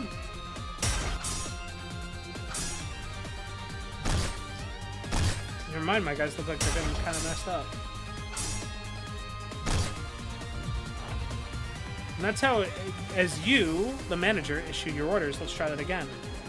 Look at the dashboard, grab the chain and left gear, and use skills to connect them. Okay. So they want me to go like this, and this, and start? Okay.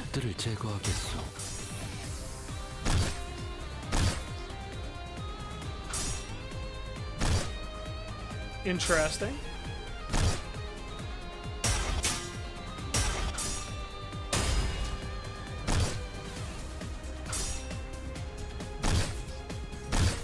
My guys are really getting messed up, huh? Alright, please issue a command.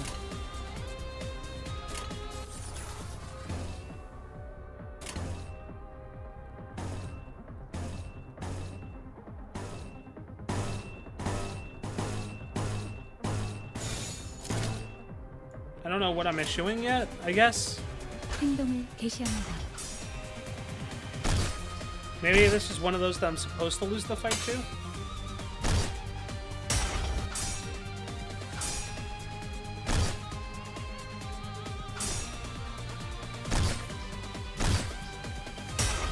And this one guy's like really messing up my party.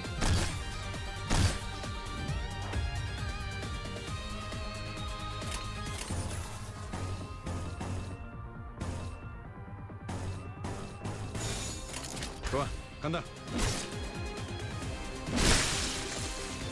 Okay, well, one guy's down.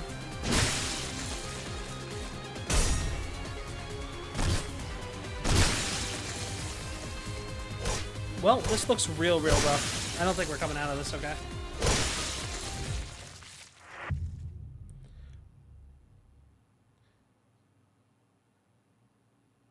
이해가 되지 않나? I don't get it. This is what the lions struggle. This is what lions struggled against. Whoa, hang on. I know this is kind of weird coming from someone like you were just fighting, but I'm pretty sure we could talk this out. This is unideal.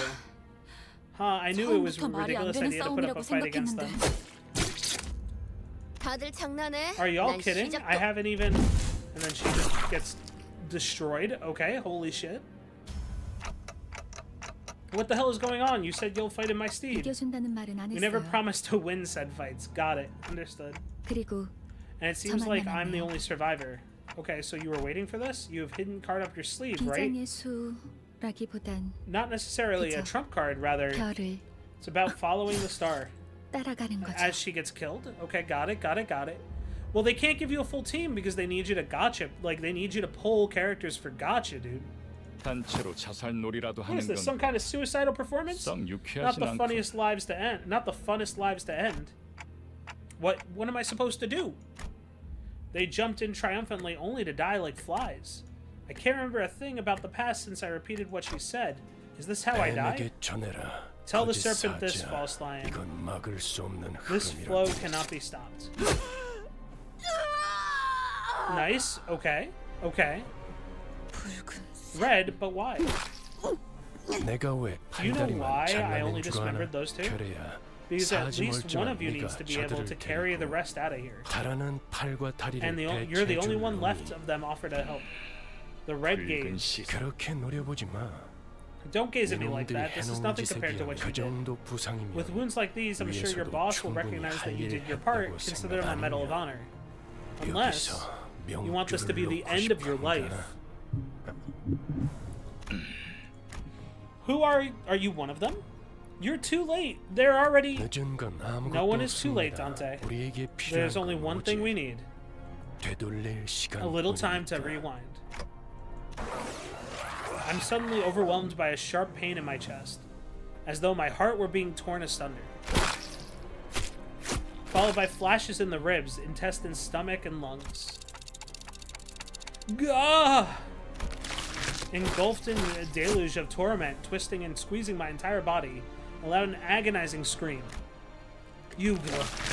In my fading unconsciousness, the only thing I could perceive was the deceased's flesh reconstructing in a bizarre manner. You'll suffer aplenty from now on, Dante. And the voice with the man of the red eyes.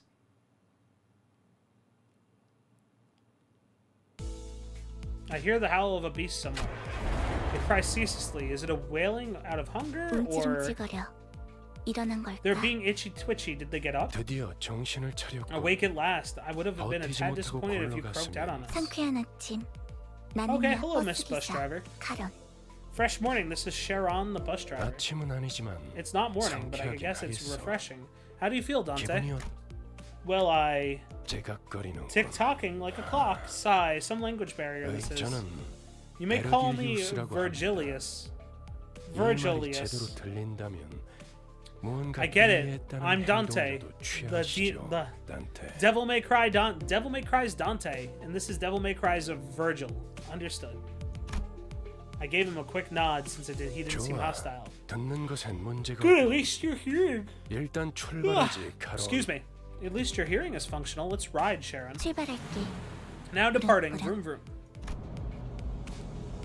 There was a heavy roar and vibrations as they echoed from the deep bottom of a deep mire. It was then that I was aboard the bus. A bus that I can't be sure if I ever riddled with such a vehicle in the past. Do you remember who you were? I shook my head to say no. I had been reminded that my head was now a clicking mechanism. 원래 기억을 되찾고 싶. Suppose you want your memory back, am I right? I nodded. I sure feel like an idiot. 매끄럽고. Smooth as it gets, what's to stop the rest of you from adopting this gesture-based communication? 어떻게 생각하지? Any words of yours, Mrs. Faust? 파우스트는 사양하고 싶어요. Faust will kindly turn down the offer. Okay, she speaks in third person, based. 저희가 매끄럽게 몸을 Arzen is 움직일 수 very 있는 pleased 상황이 about this. 그렇게 많지는 않을 것 같으니까요. I doubt we'll have that much freedom over our bodies most of the time. She's the one who spoke to me back in the forest. Her silver hair that glistens even without sunlight gives off a rather mysterious air. Dante. Dante? Come to think about it, Red-Eyed Man's been calling me that too. Dante is your name. The amnesia must be affecting you rather severely. Looks like it. That doesn't sound like a familiar word. 점차 익숙해질 거랍니다. You'll get used to it in time. Wait, you can understand me? The group that attacked me earlier and that Virgie, or whatever he's called, seemed to hear nothing but ticking from me. 파우스트에게는 Faust can 제대로 hear 된 what 단어를 you intend to 들린답니다. speak. You really can? But how? I don't even have a real mouth. 그런 구시대적인 Outdated 발상은 ideas must be one 머리를 of the side 바꿔서 effects 생긴 that came 건가요? with your head replacement. 성대나 혓 따위의 Alright, that's kind of 발성기관이 rude, dude. 있어야만 대화를 할 수 있다는 건 시대착오적인 The 이야기죠. anachristic whatever, to think that vocal organs such as vocal cords or tongue are necessary to participate in a conversation. Right, never considered that. 당신의 말은 한 You can 사람에게만 limit 들릴 수도 있고 the 모두에게 recipient 전달할 of your 수도 words to 있답니다. one person or choose to speak to everyone all at once. A little 모두라는 clarification, 말이 when I say everyone, I'm 수정해야겠군요. only referring to the sinners. 수감 Sinners? 당신의 뒤에 The 앉아 people who have 있는 taken seats behind you, 방금까지 and the ones who 당신을 have fought 대신해서 in 싸운 your 사람들을 말하는 겁니다. steed moments ago. What ho! So thou art the final piece that completes our journey's cast. How I've yearned for this moment. 머리통은 Say, 어디다가 pal, 팔아넘겼어? where'd you sell your old cranium off to? 당신이었군요. So it was for you. Thanks for putting my spine back in one piece. Were you a surgeon or something in the nest? 혹시 다들 닥쳐라. Everyone quiet. Nothing is more displeasing than to hear a choir of noises. You said it, Virgil from Devil May Cry. 자기 소개가 필요한 I 시점. suppose you owe them all a brief introduction. 그럼 I'll give you 가벼운 인사를 time 나눌 to make 시간을 yourselves known, 주겠다. starting with the closest one. Go on. 왜 이런 건 항상 앞자리부터인지. Why is it always the ones in the 나서면 front 이제 that go first? 진절머리가 I'm 나는데. sick of taking any sort of lead now. 당신이 우리를 I heard you were going to be our boss, 아, or yeah, 뭐더라? our manager. You know what? I'm going to actually turn the voices down.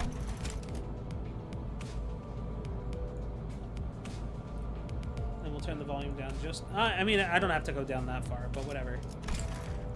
Yup, which is why I was real curious to meet you, and... Tisk, forming the right sentences is tough work. Don't know what you did with your old head, but I guess everyone has their story. I'm Gregor. We're in this together, Manager Bud. Gregor, the sinner is relatively easy to handle in terms of personality. However, an upsurge of emotion or a sudden change of environment may cause parts or the whole of his body to transform to insects. If you do not wish to be a rude manager, not that you're obligated to be nice, we recommend keeping your facial expression in check so that your disgust is not visible to him. Sometimes using cynical language, but he can still be reasoned with, and that you can get around with him without much difficulty as long as you learn the knack of it. Got it. Oh, God. Alright. Greg, they aren't your bud or pal. You're talking to the person who will make us filthy rich. Rich, you say? We're gonna be rich.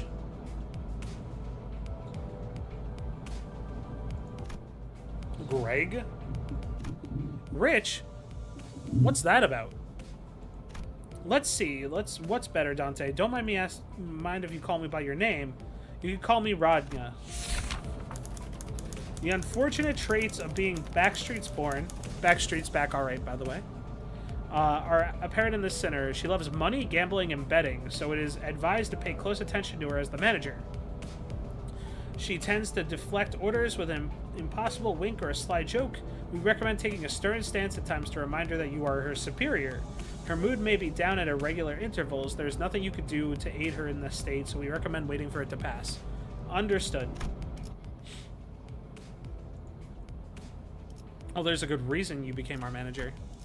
I'm sure you used to be a big deal back in the nest, right? When your old habits start coming back, we'll be that much closer to rolling in dough.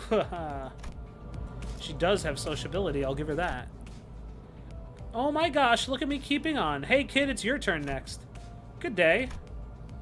Oh, that's boring. Is that it? Oh, I'm Sinclair. Even with the volatile nature of human growth around his age taken into consideration, the sinner is particularly startled or frowned when spoken to. He isn't used to real combat at the moment, meaning that he might struggle to keep himself together at the sight of something as mild as split innards at first, as long as there may be those with violent tendencies among your crew. We recommend taking an approach focused on positive reinforcement with the sinner. He appears to possess a murderous gaze that he himself isn't aware of. This is a hopeful sign that he has potential to grow up in our company into an expert company professional with the right stimuli. Gotcha. Is there anything else I need to say? I've never worked for a company before. Well, you'll soon learn the ropes in the coming days. Okay then, how about you next, nerdy pal? I am Yi Sang, formerly the youngest chief researcher at the wing. This sinner possesses higher intelligence compared to most others. We estimate that everyday conversation with the sinner will prove difficult for managers selected by our current screening process. Avoiding communication altogether will pose a risk of its own. However, if the sinner remains silent for a long time, it means that he's currently processing a line of deliberate thought. We recommend waiting patiently for him. That's it? No smoke or mirrors. I waited for him to reveal that he was pulling a prank or something, but he just stared vacantly into a window, disinterested. Understood, dude. I can't believe you people. Aren't proper introductions the first step to being a member of society? Society.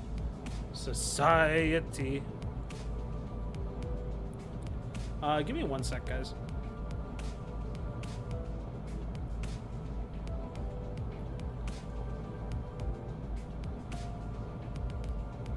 I'm gonna just order food real quick while I still have time, before a place closes that I want to order food from.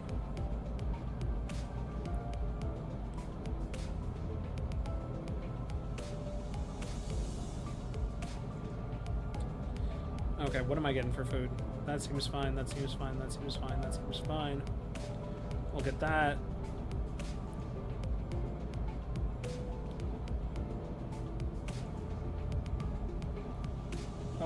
And then we'll get this.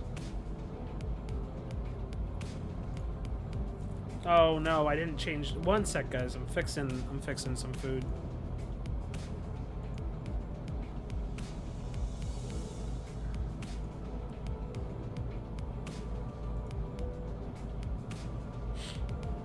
The music's kind of a bump. The music's kind of a vibe. Okay. Call me Ishmael. Call me Ishmael. I don't know why that got me so good, dude. You may be disheartened by the defective state of many of your sinners, but do not worry. This sinner is one of the few who can carry out most missions without much complaint. She's likely to make reasonable judgments, so it's a good idea to start conversations while looking her way if you're seeking sound advice. However, you mustn't forget the sinner has survived an absurd voyage in far and a wide body of water. Her patience may run deep, but once you take a wrong turn with her, it'll be difficult to task to regain her trust. I heard you glued our bodies back together from pieces. I look forward to working for you. Okay. Okay. She gave a polite bow before returning to her seat. Although she emphasized socially, she didn't feel like the most amicable sort. Sorry to disappoint, because I don't care too much for fitting in. Name's Heathcliff. Used to be a professional wrecker for property and people alike. The sinner prefers to take action rather than wait for logic to dictate his course. His thoughts and feelings are blatantly visible to his demeanor, and he has no intention of hiding them. His brashness may cause headaches for physical injury, leading to a headache. In the process of forming a relationship, please do note that this is not an indication of serious damage to the sinner's thought process. If his fit of rage persists, please contact Human Resources. Once you realize that he's the type that tends to be simple-minded, you'll have a much easier time handling him. Oh no, don't call him simple-minded, that's rude. I only did it to buggers that get on my nerves, so you better watch it. I'm deathly allergic to cocky gaffers who think they could boss me around. I don't think I've done anything to give that guy this impression yet. 'Tis my turn to speak. I am Don Quixote. There's no sinner that can outmatch this one's level of passion if we were to measure it. An avid aficionado of all things fixer, she adorns herself with a variety of fixer-related merchandise. This won't affect her performance in combat in one way or another, so there's no need for you to restrict her from keeping her decorations. She's deeply immersed in the role of a righteous fixer, hence the exaggerated mannerisms too akin to those manners, as such a thing ever existed really. Is advised to play along with her for smooth mission. Alright, cool. I am a fixer who shall sprint for the dream side by side. A pleasure to have thee. A fixer? That definitely feels like a term I used to know. Dost thou wish to know what it is? I can answer thy question. Fixers are protectors of the city. So they're essentially knights. Got it. Perchance thou mayst struggle to remember the city, 'tis. I believe I said this was for brief introductions. Yeah. Don't make me say it twice. Next, please. My name's Hung Lu. I hope... Hung Lu. Dude, imagine your name's Lu and you go introducing yourself to people as Hung Lu. You're like, hey, everybody, I'm Hung Lu. And they're like, oh, man, you're Hung Lu? Like you got a big schlong? No, I'm actually quite average size, actually. Oh, then why do you call yourself Hung Lu? I don't have a catchline for this joke. Or, like, I don't have a punchline for this joke, guys. I'm sorry. I didn't think this one through. Hung Lu, a sinner who lived an affluent life before becoming our company's asset. As such, he has a certain admiration for a free life, but occasionally he may make ignorant and unsavory questions in regards to the food cooked by a certain other sinner or other aspects of the low lives, a lowly culture. This can cause significant irritation for other sinners. However, it is important to note that no sarcastic undertones are contained in curiosity-driven inquiries, so it's best to let them get physical over it. Wow, look at you! Isn't it a fascinating head over there? Popular model these days, I suppose? No, this isn't that kind of... ... It's not of my interest, though. The hell's wrong with your attitude? Heathcliff looks to be just moments away from swinging his bat, but when he realized the red gaze laid on him, he grunted and sat back down. It's Ryoshu. As they say, every person has their own creed, and it's only right to respect it as the executive manager. But with some creeds, you may have the difficulty in even simply pretending to sympathize. You will have noticed that the sinner in question is a silent chain smoker whose eyes shine with a euphoric gleam only during battle. She believes that sensibly destroying the enemy's heads is an uncultured act and a step backwards for art. Caution, the sinner's background is one that even our company may have trouble handling. Is advised against making her breed personal resentment towards you. Understood. Shiryu's nice to meet you. Poof. What's the point? I was supposed to laugh? Mursalt. Mursalt. I'll call you Mursalt. Please refer to me as such. Wants clear and concise commands. Requires no judgment on his part. Understood. Solel Mursalt, huh? You're pretty polite. This isn't anything special. I simply behave normally. I'm almost touched. Merci. Yes. Felt as though we were gravely amiss to him, but I can't seem to pinpoint it exactly. The way she scans me up and down is a little endearing.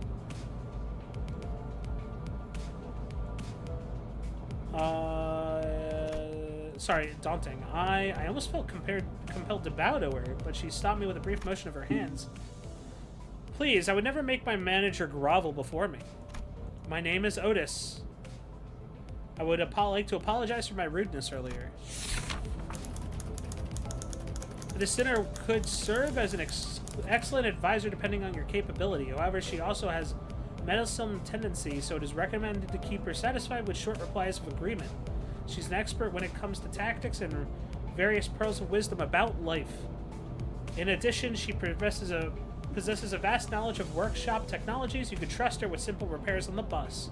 Notice, unlike the other sinners, accessing records pertaining to the past of this sinner is not permitted. Warning, keeping an eye on the sinner. Keep an eye on the sinner and beware that she does not exercise her cunning intellect for purposes other than completing our company's mission. Okay, so basically we don't want her to use her smarts for anything else but making sure that she's smarting for us. Understood. Got it. Rudeness. Oh please, your generosity is a humbling sight. I knew at first glance that you had what it takes to lead us. Huh? Sorry? While most humans cause noise and friction as a result of confrontation, some are able to reap mutual benefit from coming head to head. You guys can't see it, but I'm such a kid, dude. I saw the words coming head to head. I'm like, alright, I fucking dumb. It could be compared to the relationship between a blade and a whetstone. I vow to serve you with unrivaled devotion, Executive Manager. My blade is yours to wield. That's reassuring, thanks. I gave her an approving nod, even though I still don't get what she meant by rudeness. I'm amazed at how you could sing such bold-faced high praise not too long after calling them a miserably writhing wench. I think I could see it now. And it seems I am last. Faust is the name. Hi, Faust. The Senator developed the engine of Mephistopheles, the bus owned by Limbus Company. She claims there's no one in the city who could rival her library of knowledge and wisdom, and she isn't necessarily wrong. Dude, she's a fucking nerd. She's a nerd. She's a nerd who built a car. Got that goddamn nerd bus for us to ride. You may find her and her high and mighty attitude, which she allows to converse with her displeasing, but has seen how... Dude, my fucking words are falling out of my mouth. But as seen with how she treats everyone with subtle gestures of arrogance, there's no hope of her parting with it ever. We recommend simply nodding once and getting over it. Even though she's an unparalleled genius and a fucking nerd, we can't quite figure out how to use this one. Perhaps you could figure it out. A genius with whom you're lucky to cross paths with even once in your life. I wasn't that lucky, okay? I did die. Like, I did get killed from fucking working with you. Let's be real honest. Sounds like you aren't convinced, Dante, from Devil May Cry. Well, it's fine. You'll come to learn all in due time. Learn what? That Faust is indeed a brilliant mind. When a proverbial tree falls... Wow, words are hard. When a proverbial tree falls, the fact of its sound cannot become truth when the outsider observer fails to recognize it. Okay. Oh, good. Dante agreed with me with just the okay. That's enough greetings. Dante, let me explain your new occupation. You mean as the manager?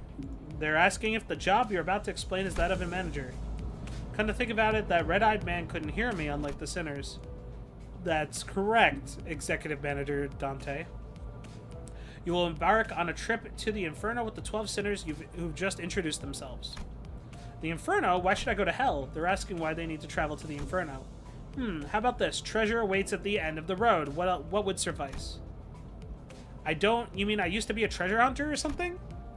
They cannot seem to get you at all. I did not ask for your understanding, Dante, nor was that a question of your willingness. You'll have to listen to me if you want to reclaim your memories in your original head. I mean, I do want them back, but they're hesitant.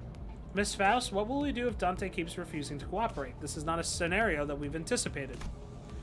Preposterous. Faust anticipates every possibility. Dante, once you've completed all your missions, you'll be able to engrave the aspect. I can promise you that. Aspect. A word that strikes my mind instantly. Even though my memories are gone, my underlying instincts are responding strongly to it. Led by intuition, I made a choice. See there, they're nodding. Good, then we can continue. By the way, Sharon, why isn't the bus moving? Were you dozing off? A bus driver only snoozes at rest spots, Verge. Weirdos were hanging around in the front of Mephi. Told you, Sharon. If anything happens with the bus, you gotta let me know right away. Mephi, who's that? Mephistopheles, the name of this bus, and the engine that runs it. And Faust Magnum Opus Cordis. Ideally, ferry boat to bear us across the Inferno. Wouldn't you agree, Dante? I wasn't sure what he was getting at, so I turned away to look through the window instead of giving him a reply. Looks like they're just another pack of dirty rats living in the back streets. This is just the right time, Dante. They should make perfect targets for practicing your command. Oh no, we're gonna go kill random people on the street. We're short on time, after all. However, we'll be slaughtered frequency if no improvements aren't made to your strategy. And in turn, you'll have to endure senseless pain over and over and over to revive us. Pain? Revive? You mean what happened earlier was, yes, we were brought back to life because you turned back the clock. Holy shit, that scared the shit out of me, dude. Like, I was like, what the fuck is going on? And then all of a sudden, I hear the fucking air brakes. Sinners, off the bus. Allow me to elaborate on combat. Okay. Okay. You can send a sinner into battle at once. Every sinner into battle at once, yes, but commanding so many personnel at once won't be an easy task. I will inform you the appropriate amount of participants depending on the participations of each battle. For this occupation, five sinners will be the appropriate force. Choose which ones you want to do, then select the lower half of each sinner's cards to deploy them. Okay, we will deploy Sinner Yin Yang. Rest of the sinners you want to deploy. Okay. So we'll move to battle. Okay, so people are chosen. We are at the point that we have sinners in our party.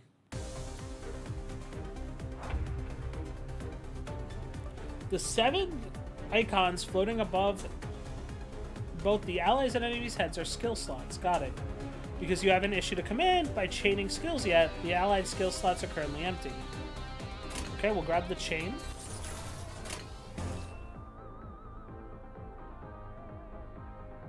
Grab the chain and change it to the leftmost. As you can see, the skill has been chained and equipped to the skill slot. Got it. Equipped skills are displayed on the skill slots floating above each sinner's head. When the combat phase begins, each sinner will engage in battle using the skills occupied in their skill slots. Dragging from left to the right on the dashboard to equip every... Okay, got it.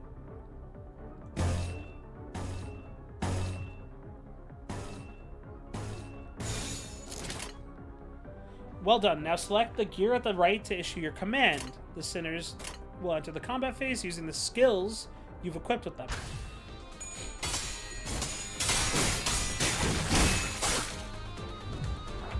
Now please issue a command. Aye, aye.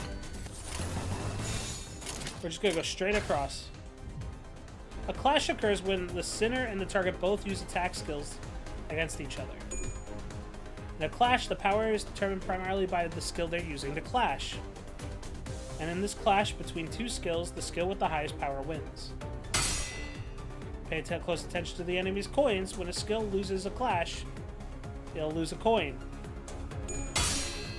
If a skill loses a clash, as long as it has remaining skill coins, the skill coins will continue to flip their coins and clash. Okay, until one of them loses all their coins. Understood. The skill that lost all of its coins will continuously lose the clash. That means the unit that won the clash gets to attack, while the unit that lost does not. Okay.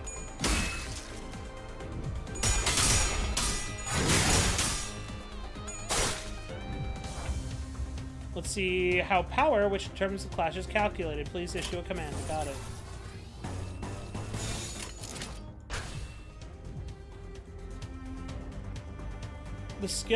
The number is the skill's base power before it flips any coins. This skill is the skill's coin power. See how many coins you can get, how many times your skill can lose a clash before losing all of its coins, and how many times it hits. Okay. Each coin flipped heads will add an extra coin power to that skill's. Got it. Okay. The formula of the skill, so base power plus number of coins that flipped heads times the coin power. So, base power is that. This is the number of coins that flipped heads times the skill power. So if it starts at 3, you add 4. And 2 coins gives +4 twice, so that's 8. Got it.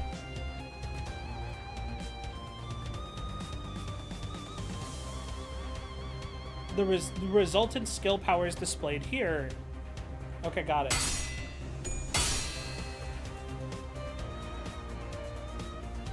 So as long as we win skills, we're fine. Or clashes, we're fine.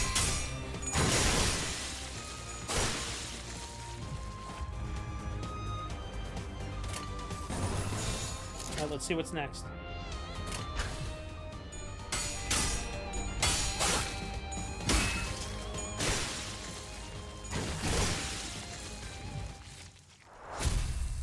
Okay, so that's kind of what I found out. We found out how to do attack stuff, which is fine. You're looking much more useful than before, Dante. They all got away save for one, though. Shouldn't we go after them? They're worried about over the foes we lost. No need to concern. That's the direction we're heading anyway. Sharon? Pedal touches metal. Up for an exciting ride.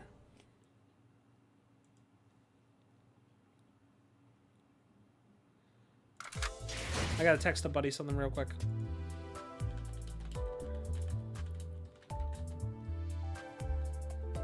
Senators you've deployed in the last encounter will be automatically selected for the next. Feel free to change them up for entering the battles.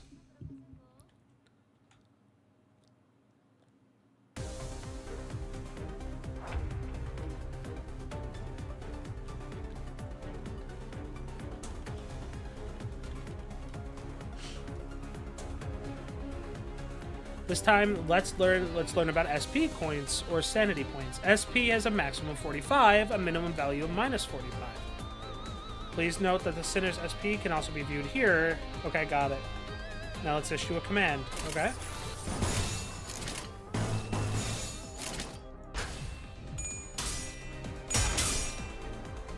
Each unit's SP values change based on certain triggers. They tend to heal SP with favorable triggers, or lose SP with unfavorable triggers. Okay, so basically you gain sanity by doing stuff you want to do, you lose sanity by doing stuff you don't want to do. The higher the unit's SP value, the higher chance to flip heads on coins. Understood.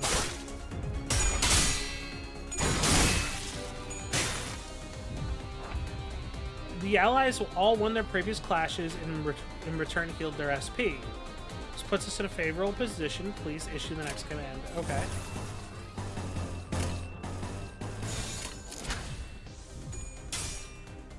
Please direct your attention to their health point bar. The thin line here is the stagger threshold. Got it. When they're below the line, they'll become staggered. Understood.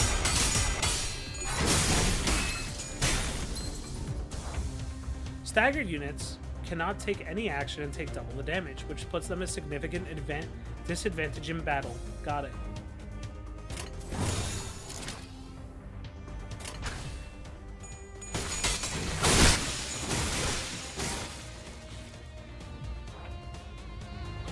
You'll have to put the enemies in panic states by defeating their allies in the previous turn, which dropped their SP.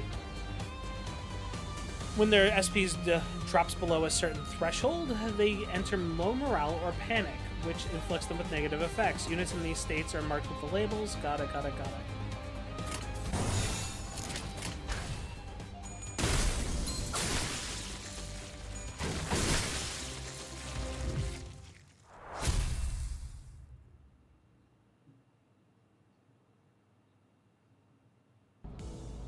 Give me a second. What is it? I joined this company because I was told I'll be able to advance my career without slowing down. But right now it's nothing but meaningless violence, like we're rats or something. I object to this meaninglessness. Those evildoers who has attacked us. Alright, please just be quiet for a moment. Anyway, if we're gonna do is beat up people under orders like hired thugs, I'll consider changing jobs sooner or later. Resignation is not permitted. Do you think the contract has any sway if it's based on lies? Of course it does. There were no lies in it. You didn't think Mistopheles was built to be a mere man's transportation, were you? It's always hungry. It keeps crying. The bus gets hungry. When the energy ingests fuel, it yields a byproduct. Using that, we can grow more powerful. Oh, God. There's no limit to one's growth. It is the mirror of my possibilities. What do you draw from that exactly? Okay, now we're going to learn about leveling up our characters.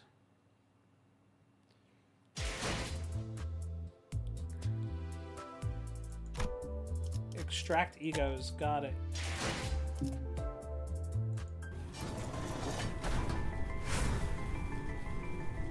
Oh no, this is like the gacha mechanic. Got it.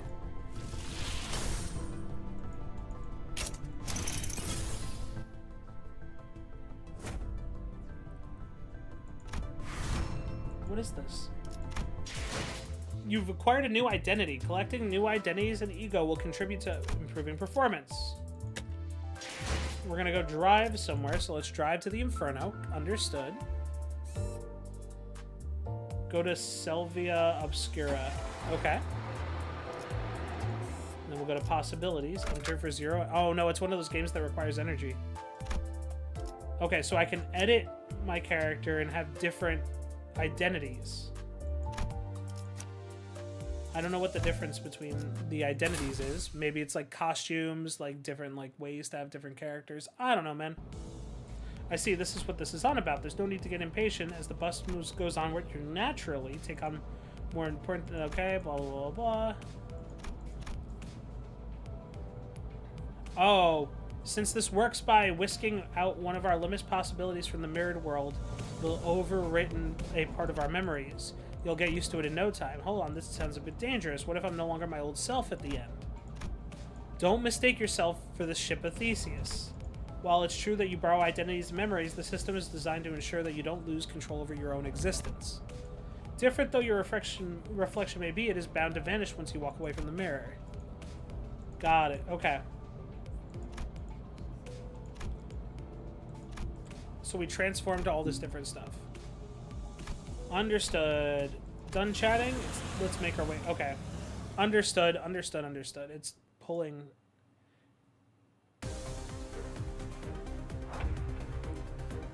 Select a unit to view the detailed info. This is their basic stats. Okay. This is the list of skills and upgrade progress. You can also click to figure out stuff about them. Each skill's damage is classified by 3 categories. 3 attack types, sin affinities. The target's resistance. Okay, got it.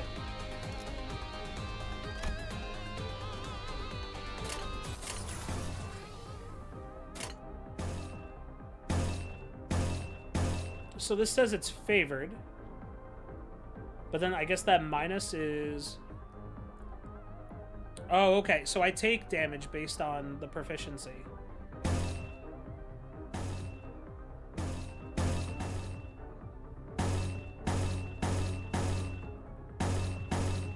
I guess it really doesn't matter which one I do. Game 1 plays. Understood. And then this is going to give me synergy if I do it down here. And we'll try it like that.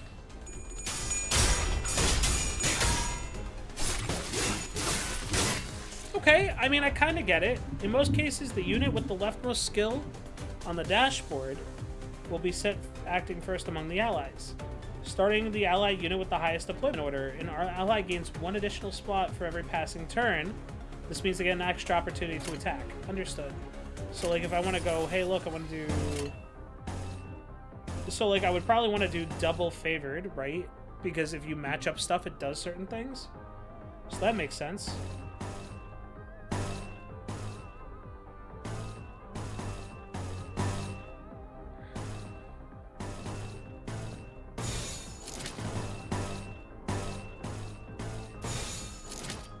So we got a bunch of matching stuff there, so let's see what happens.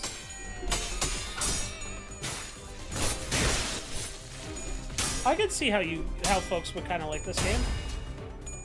I can understand this. This seems kind of cool. You'll use one of the buttons to let the sinners choose what skills they want to use. However, it's more emphasis that leaving sinners to make their own strategic... Okay. Got it. So, like... So like if I want like to choose better win rate, it'll give me that line. If I want better damage, it'd give me another line. So I could just auto do it. So if I wanted to like auto calculate, it could give it for me. Understood. That's kind of cool. All right. All right. I can see how people get into this. Road's clear, but Verge, Murphy could have run them over just fine, huh? What did I fight for then? Sensing a rattling agitation of gestures, Virgilius sticks in. Calm yourself, Dante. It's not right to ask a toddler to run when it is yet to take its first steps. Okay.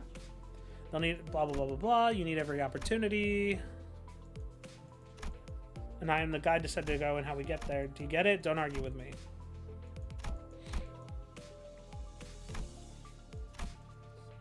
Some verbose agreement that was. A nod should let me know that you approve, Dante.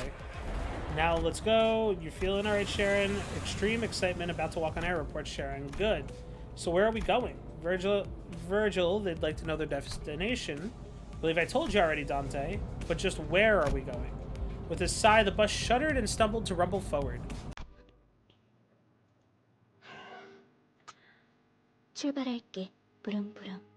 Now departing. Destination Inferno.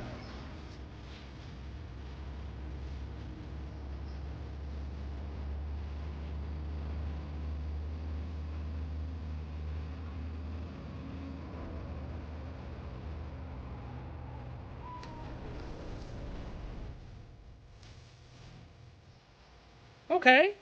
Okay. This is kind of cool.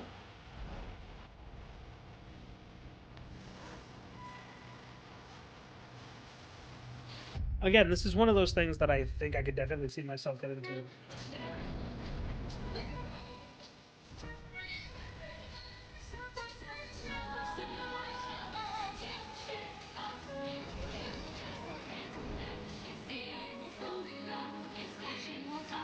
It's like kind of a jam, but like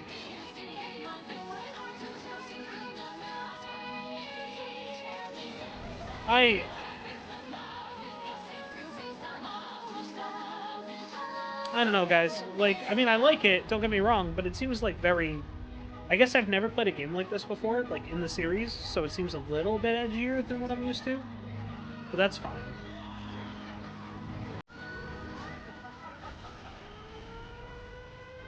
Looks like something's wrong in District 4. Okay. Right on. Right on, right on, right on.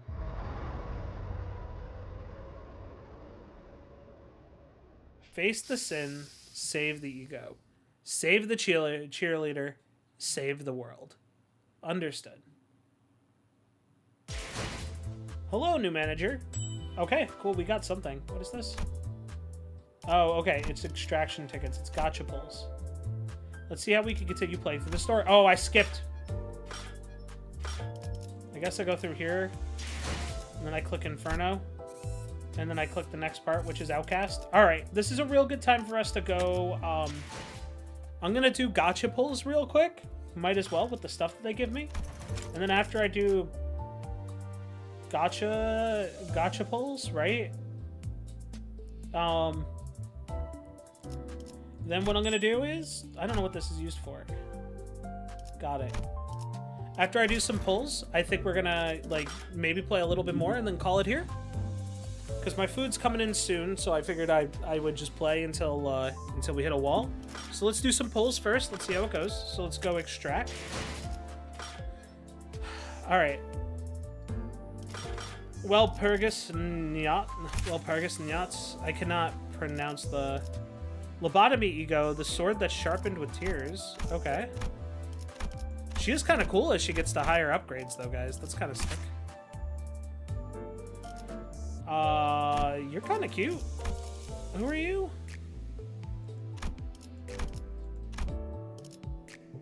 I don't know who this is. Okay.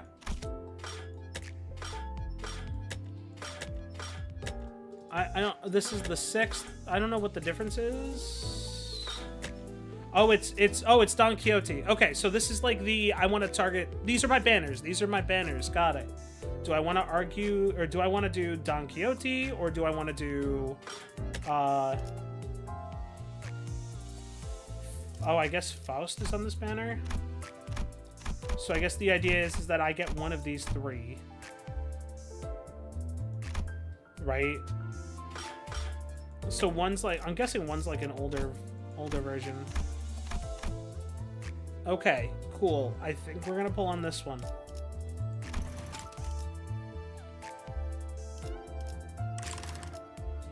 So this is like a Deca ticket versus, okay. What's the new extraction? Welcome. I mean, we do the new extraction, right? Because you're guaranteed to get stuff, so we'll use stuff. So let's do our free pulls first. I don't know what's good in this game and what's not. I don't know what green and red mean, but you know what? Cool.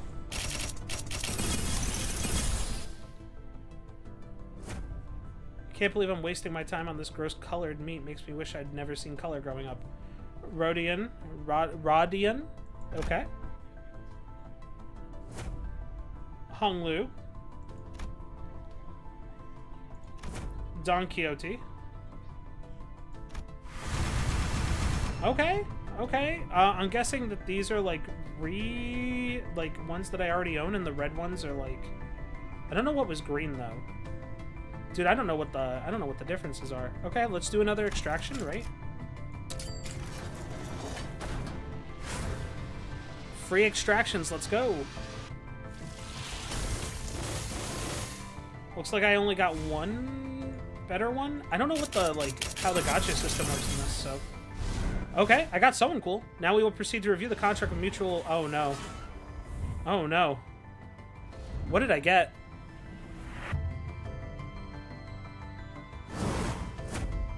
Heathcliff.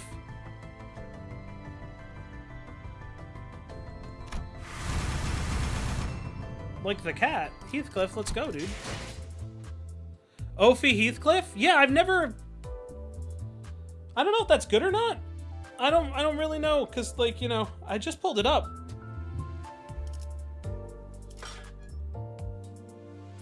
Oofy Heathcliff. I mean, whatever. It is what it is. Alright, I'm gonna use my extraction ticket on this first banner. Hold on one sec, guys. I'll be right back.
He's good, some say he's bad, but I think that's not true. I mean, that makes sense.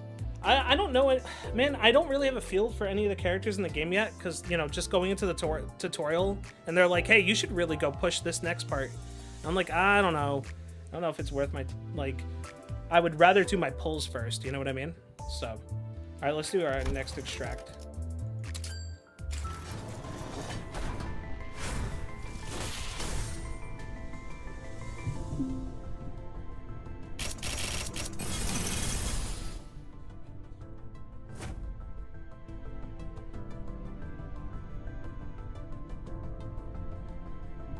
I should gamble all my savings until Walpurgis. Okay. Walpurgis? Makes sense. I mean, look, it's the same thing as, look, I mean, I play other gachas, right? I played, excuse me, here's a cup of tea. Afternoon tea, courtesy of this house. Please enjoy. Look, you know what? Faust as a server is kind of cute. I like that. I like that. As someone that's played a ton of gachas, I feel that. Like, I'm currently playing, like, ZZZ. I played Genshin in the past. I have a horrible time talking about Genshin. I don't really want to talk about it. You know, I played HSR for a good amount of time. Yo, Sinclair looks pretty good. Sometimes I get hand tremors. I got Donclair? Okay, okay.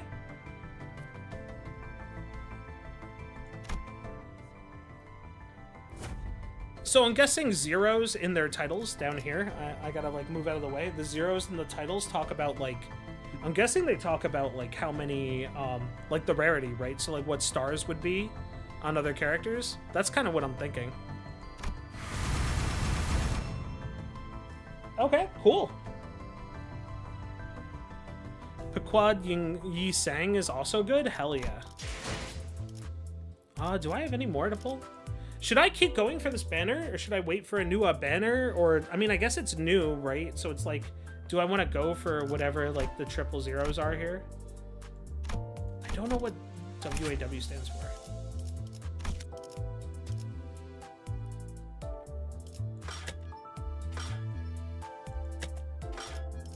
Let's look at probabilities. I don't know. Man, you pull in the other banner, you get better odds, but that's... okay. Is that because the fact that... Is this like a thing that if I pull in the other banner, I get better odds because the fact that I've already pulled from this banner, I pulled whatever, like 000 already, so it's reset my odds? Is there a pity system in this, or is it like a...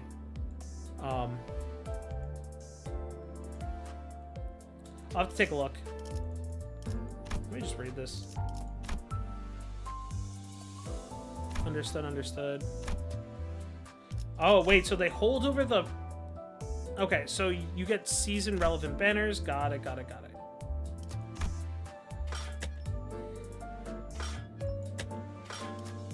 The other Walpurgis banner is about the first and the second one. The Don Quixote one is the most recent.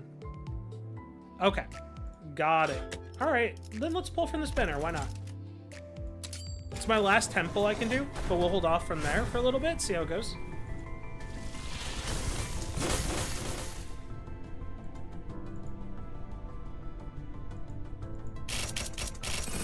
Yeah, super appreciate it.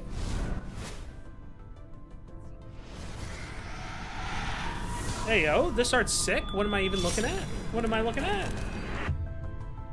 That is some sick art, I'm not gonna lie. Ryoshu, red eyes. Nice ego? Yeah, I think that's sick. So is that what it means when you get like the little, like when you get the stuff in like the bottom right hand corner, that's like egos? Nice to meet you, my name is Malkuth. I'm in charge of the control team of the Lobotomy Corp headquarters. Oh, I couldn't read that. I don't know what this is. Man, dude, I'm way too early in the game. I'm so too early in the game.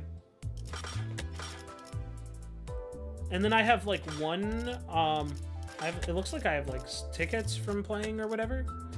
I don't know if I can like combine tickets and other stuff, but... Oh, is this the... Okay, this is the season pass, right? So...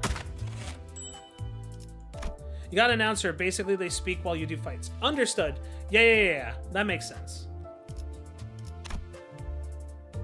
It's a cosmetic that's not a cosmetic. So it's like getting like an announcer in like Dota 2 or getting an announcer in like getting like an announcer in like not TF2, but you know what I mean. All right, what happens when I click here? Oh, this is my looks like this is like my player ID.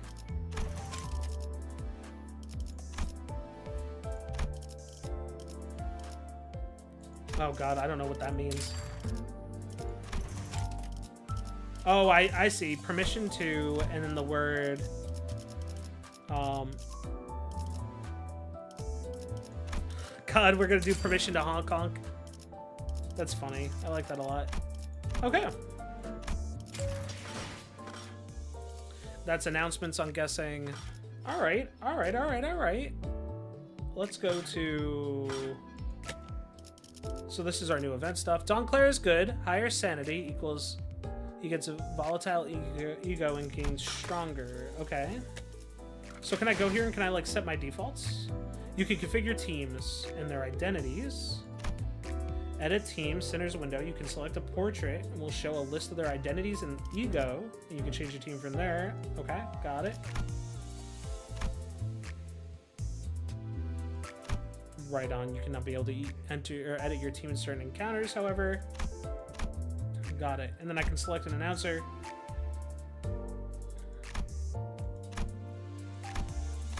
Gotcha. So like when I'm setting up teams, I can set up synergies, I can set up all this other stuff, and then I can like I don't know what chain battles are. Oh, I see. Okay, so you get like 2 teams, right? So the idea is that you get like a team and then you can get a backup team. Okay. Cool.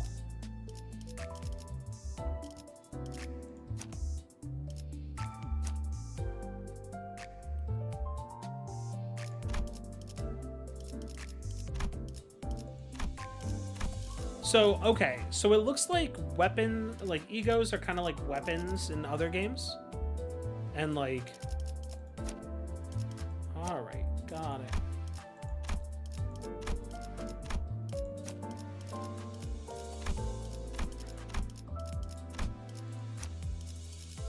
Understood. Egos are like your alt moves. Okay, that makes a lot more sense.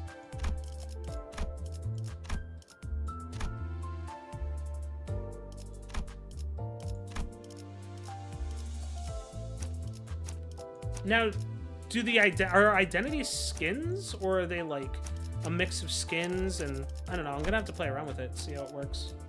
Oh, it looks like they're given like. Oh, I see. I see. Okay, I see it like here.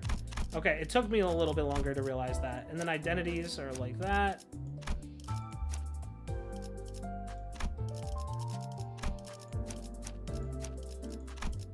Okay, I understand now.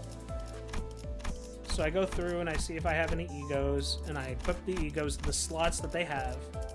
And then I have these identities, which are probably, I see, they each have like different types of abilities of like, you know, what's on their first and second rail and third and how they defend. Okay, cool. So that's why you want to use identities. They probably also have different stats as well.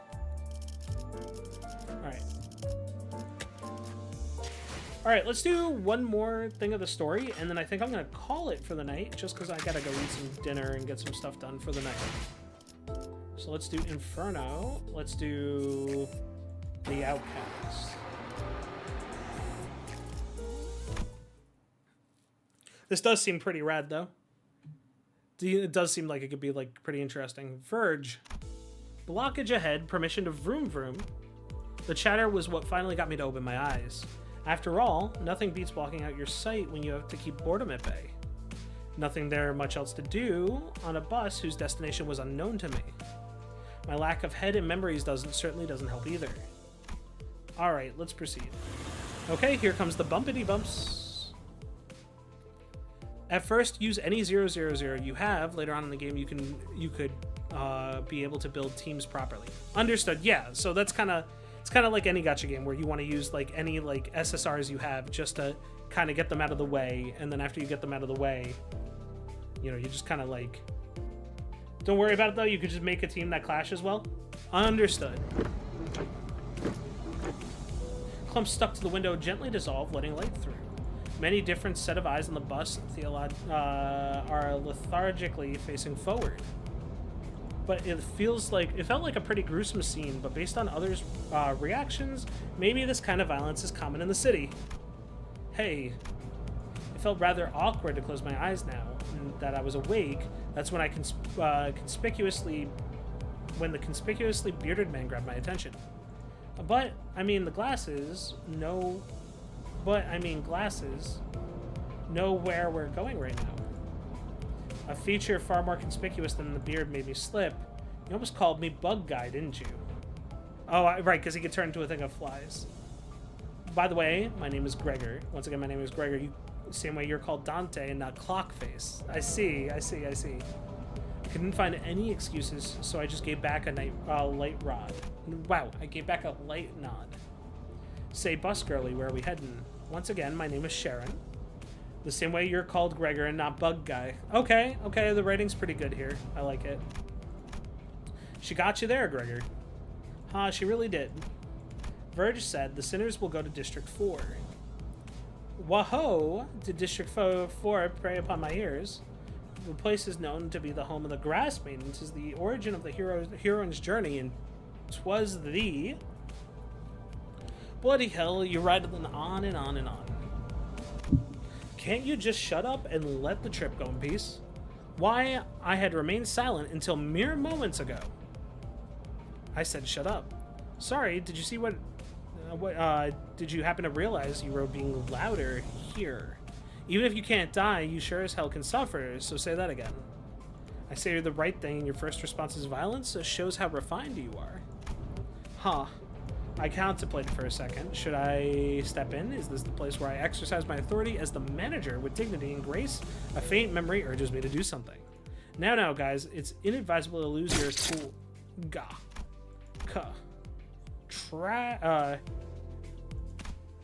to write against noisy, crying hogs and trails scragging. Senseless violence shan't be forgiven. I shall bring about just... Okay, that's kind of crazy. It's actually kind of insane. Oh, I knew this would happen. Yeah, I don't think they're actually gonna... They seem like a crew that is not... Like, is more... I don't know what the phrase is. Is more forced together than wanting to be together, so... Oh, I knew this would happen. I left a spot on my clothes. Do you guys really think you could fight next to me? I must be mad. We haven't even reached our destination, and they already killed 3 of our own, that is. Can't take a small break without anticipating trouble, can't I? You 4, cleaning duty for the next month. Such unfairness. I merely sought the hand of justice. Oh, and so, tell them to do my laundry too. Blood doesn't wash off as easily as wine stains. Sheesh, dry cleaning's costly. No one bats an eye at the lifeless janitors to be littering the floor. Maybe they're already taking their indefinite revivals for granted. But I don't even know how exactly I'm supposed to bring them back. Dante, I'd like you to turn the clock back. Turn the clock? That must mean there's a puzzled look on your face where it should be. I'll keep that in mind. Miss Faust. Virgilius gives Faust a tired nod and gestures to me as she let out a small sigh but still came to my seat, probably out of a sense of obligation. It's the same thing you did the first day we met, Dante, though I suppose that was more of an instinctual reaction. First, let's try again. Close your eyes. Even though I have no eyes to close, blocking my sight is something I've done. I have no reason not to follow Faust's instruction here. In fact, the door is everywhere. However, you can only see it, for the stars never set in your sky. At that, I felt a thread of light creep into my sight. As if to open my eyes, I embraced that light. I saw a space. I was alone there, and a massive door stood before me. It wasn't a pleasant sight. Suffocating heat and agonies cried. Wow. Oh God. All right. Suffocating heat and agonized cries seeped through the gap. Hearing the endless laments and wailings for even a split second make me feel faint. However, I'm approaching the door, grasping at its handles as if it was what I was born to do.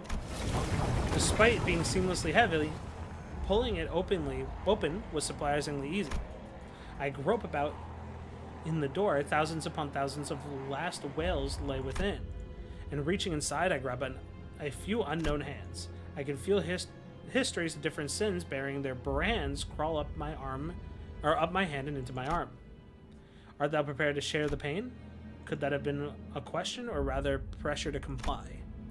I pulled forth the sinner's grasping my hand with all my strength. All right, who is the most interesting sinner based on everything that I've seen so far? So I'm trying to not use tropes. So man, I gotta pull up the list of sinners. I gotta think about it real quick. Let's see.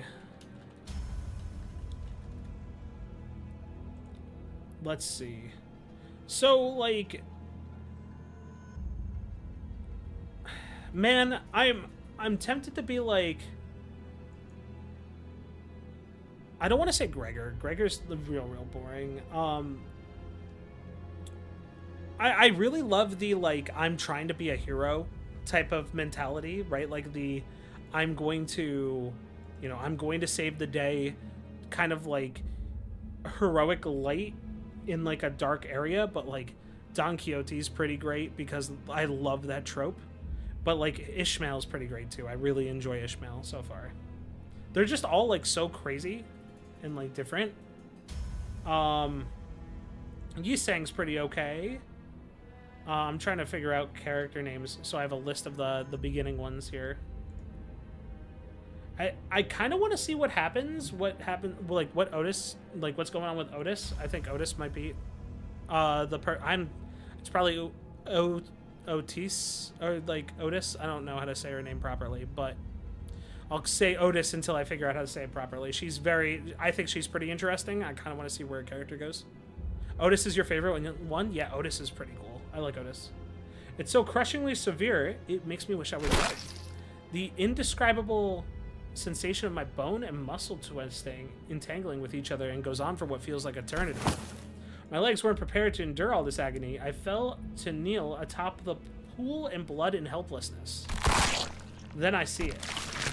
It trembles in bloody pools, gradually glowing into waves and bubbles rising from the floor. Soon the blood soaked the ground coalesced into 3 masses. The agony that seemed to last forever vanished just like that. Heathcliff's is pretty good, though. I like Heathcliff. Heathcliff looks like he doesn't tolerate any BS. I do really like the, like, you know, the Chad normal guy that's, like, a little bit simplistic, but, like, isn't dumb, right? There's a difference between being simple and dumb. And, like, Heathcliff seems, like, very much like the I'm not dumb.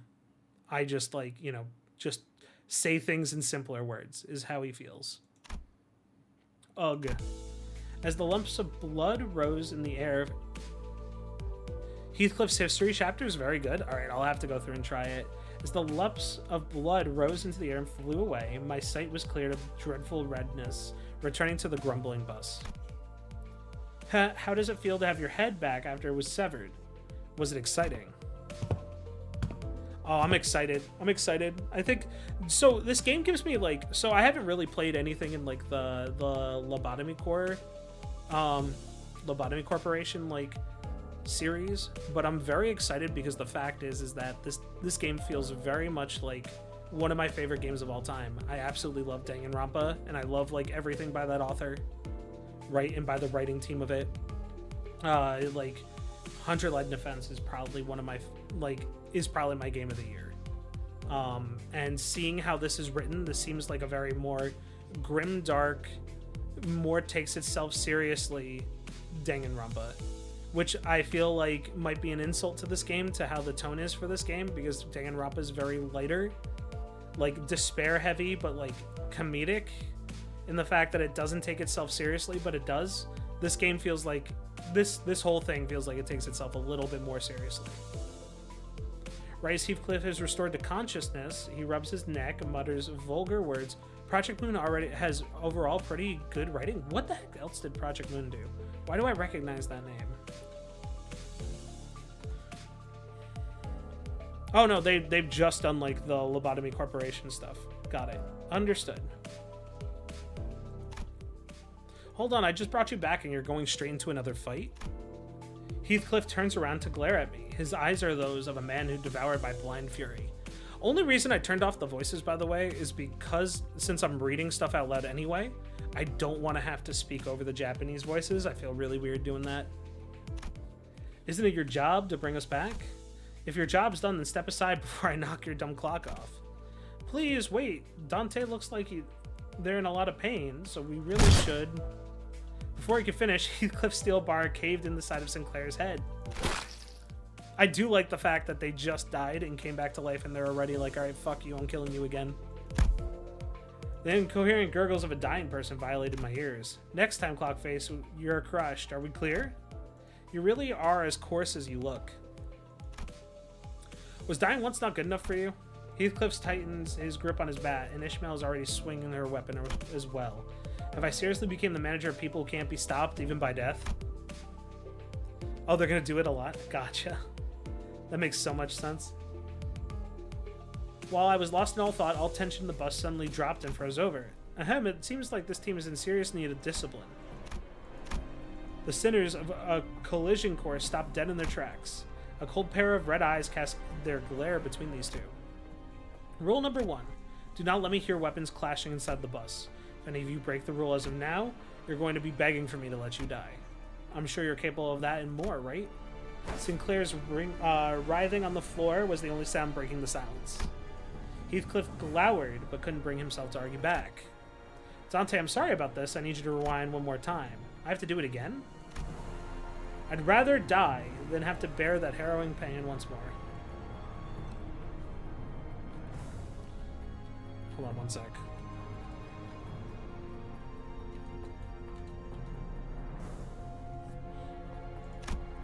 The faint hint of a smile on Virgilus's face vanishes as his expression shifts. You'd better open up while I'm still feeling generous enough to ask and offer apologies, Manager Dante. Oh, in case you were refusing simply because you don't want to be in more pain, I can gladly help you with that. This degree of pain will feel nothing by the time I'm done. Surely you'll be a better or tougher person afterwards, right? Did I hear it correctly? I'm pretty sure our manager clearly declined your request. This is not the time to step in. I was informed when I joined the company that the executive manager would be my superior, not you.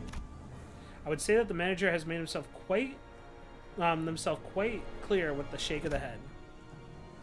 I see, so their aide has decided to step in, is that it? Then it's my turn to make clear what I mean. The red hue of his eyes grew deeper, much to my dread. I don't really know what I meant to do as manager, or if I even deserve to take the role. But I felt like I should stop these things here so we don't get into an even bigger mess. Reviving one should hurt less than reviving 12 at once. Otis, I'll rewind the clock. It's okay. Virgilus notices me motioning her to stand down and withdrew the red glow of his stare as if it was a mutual understanding. Good thinking. As you wish, manager. Otis seemed to want to add her input, but Shirley promptly backed down and straightened herself out. The red door greeted me again, along with twisting sensation. I've given up trying to describe the throes I go through. Words can't express in full anyway. Thank you very much. Sinclair stood up and with a pained moan and bowed to me before waddling back to his seat. Okay. Sweet. Okay, so I guess that's about it for today. I'm gonna call it here because my throat's starting to hurt a little bit from talking so much. I haven't done this in a little while, so you know, speaking a lot and going a lot is pretty rough. I think we're gonna continue with Limbus Company. I don't know if it's gonna be on Thursday or not. We might go on Tuesday next week, or maybe like Saturday or Sunday this week with like a guerrilla stream. Thank you all for watching. It was fun. I'm actually really enjoying this. This seems very interesting and like very up my alley. The combat is like, I think the combat's cool and I think the combat's interesting, but I don't know if it's going to be like my favorite combat, but the story and the characters seem good enough to keep going. And if they keep writing the way that they're writing, I think it'll be fine overall. So, y'all, if you enjoyed the content over on X or Twitter, as well as on YouTube, you can find me at Arzen_VT. Some videos are going to be coming out soon. And, you know, we'll be doing stuff soon. Hey, Gia, thank you so much for stopping by. Super appreciate you. And I will talk to you guys soon. I'll see you guys probably... I don't know. I'll see you guys Thursday. We'll be doing something on Thursday. I don't know if it's going to be Limbus Company or not, but we'll be doing more Limbus Company soon. So, thanks, guys. Have a fantastic time. I'll talk to you guys soon. Bye-bye. I gotta go switch out of this. Can I still press the button? Can I still press the button? There we go.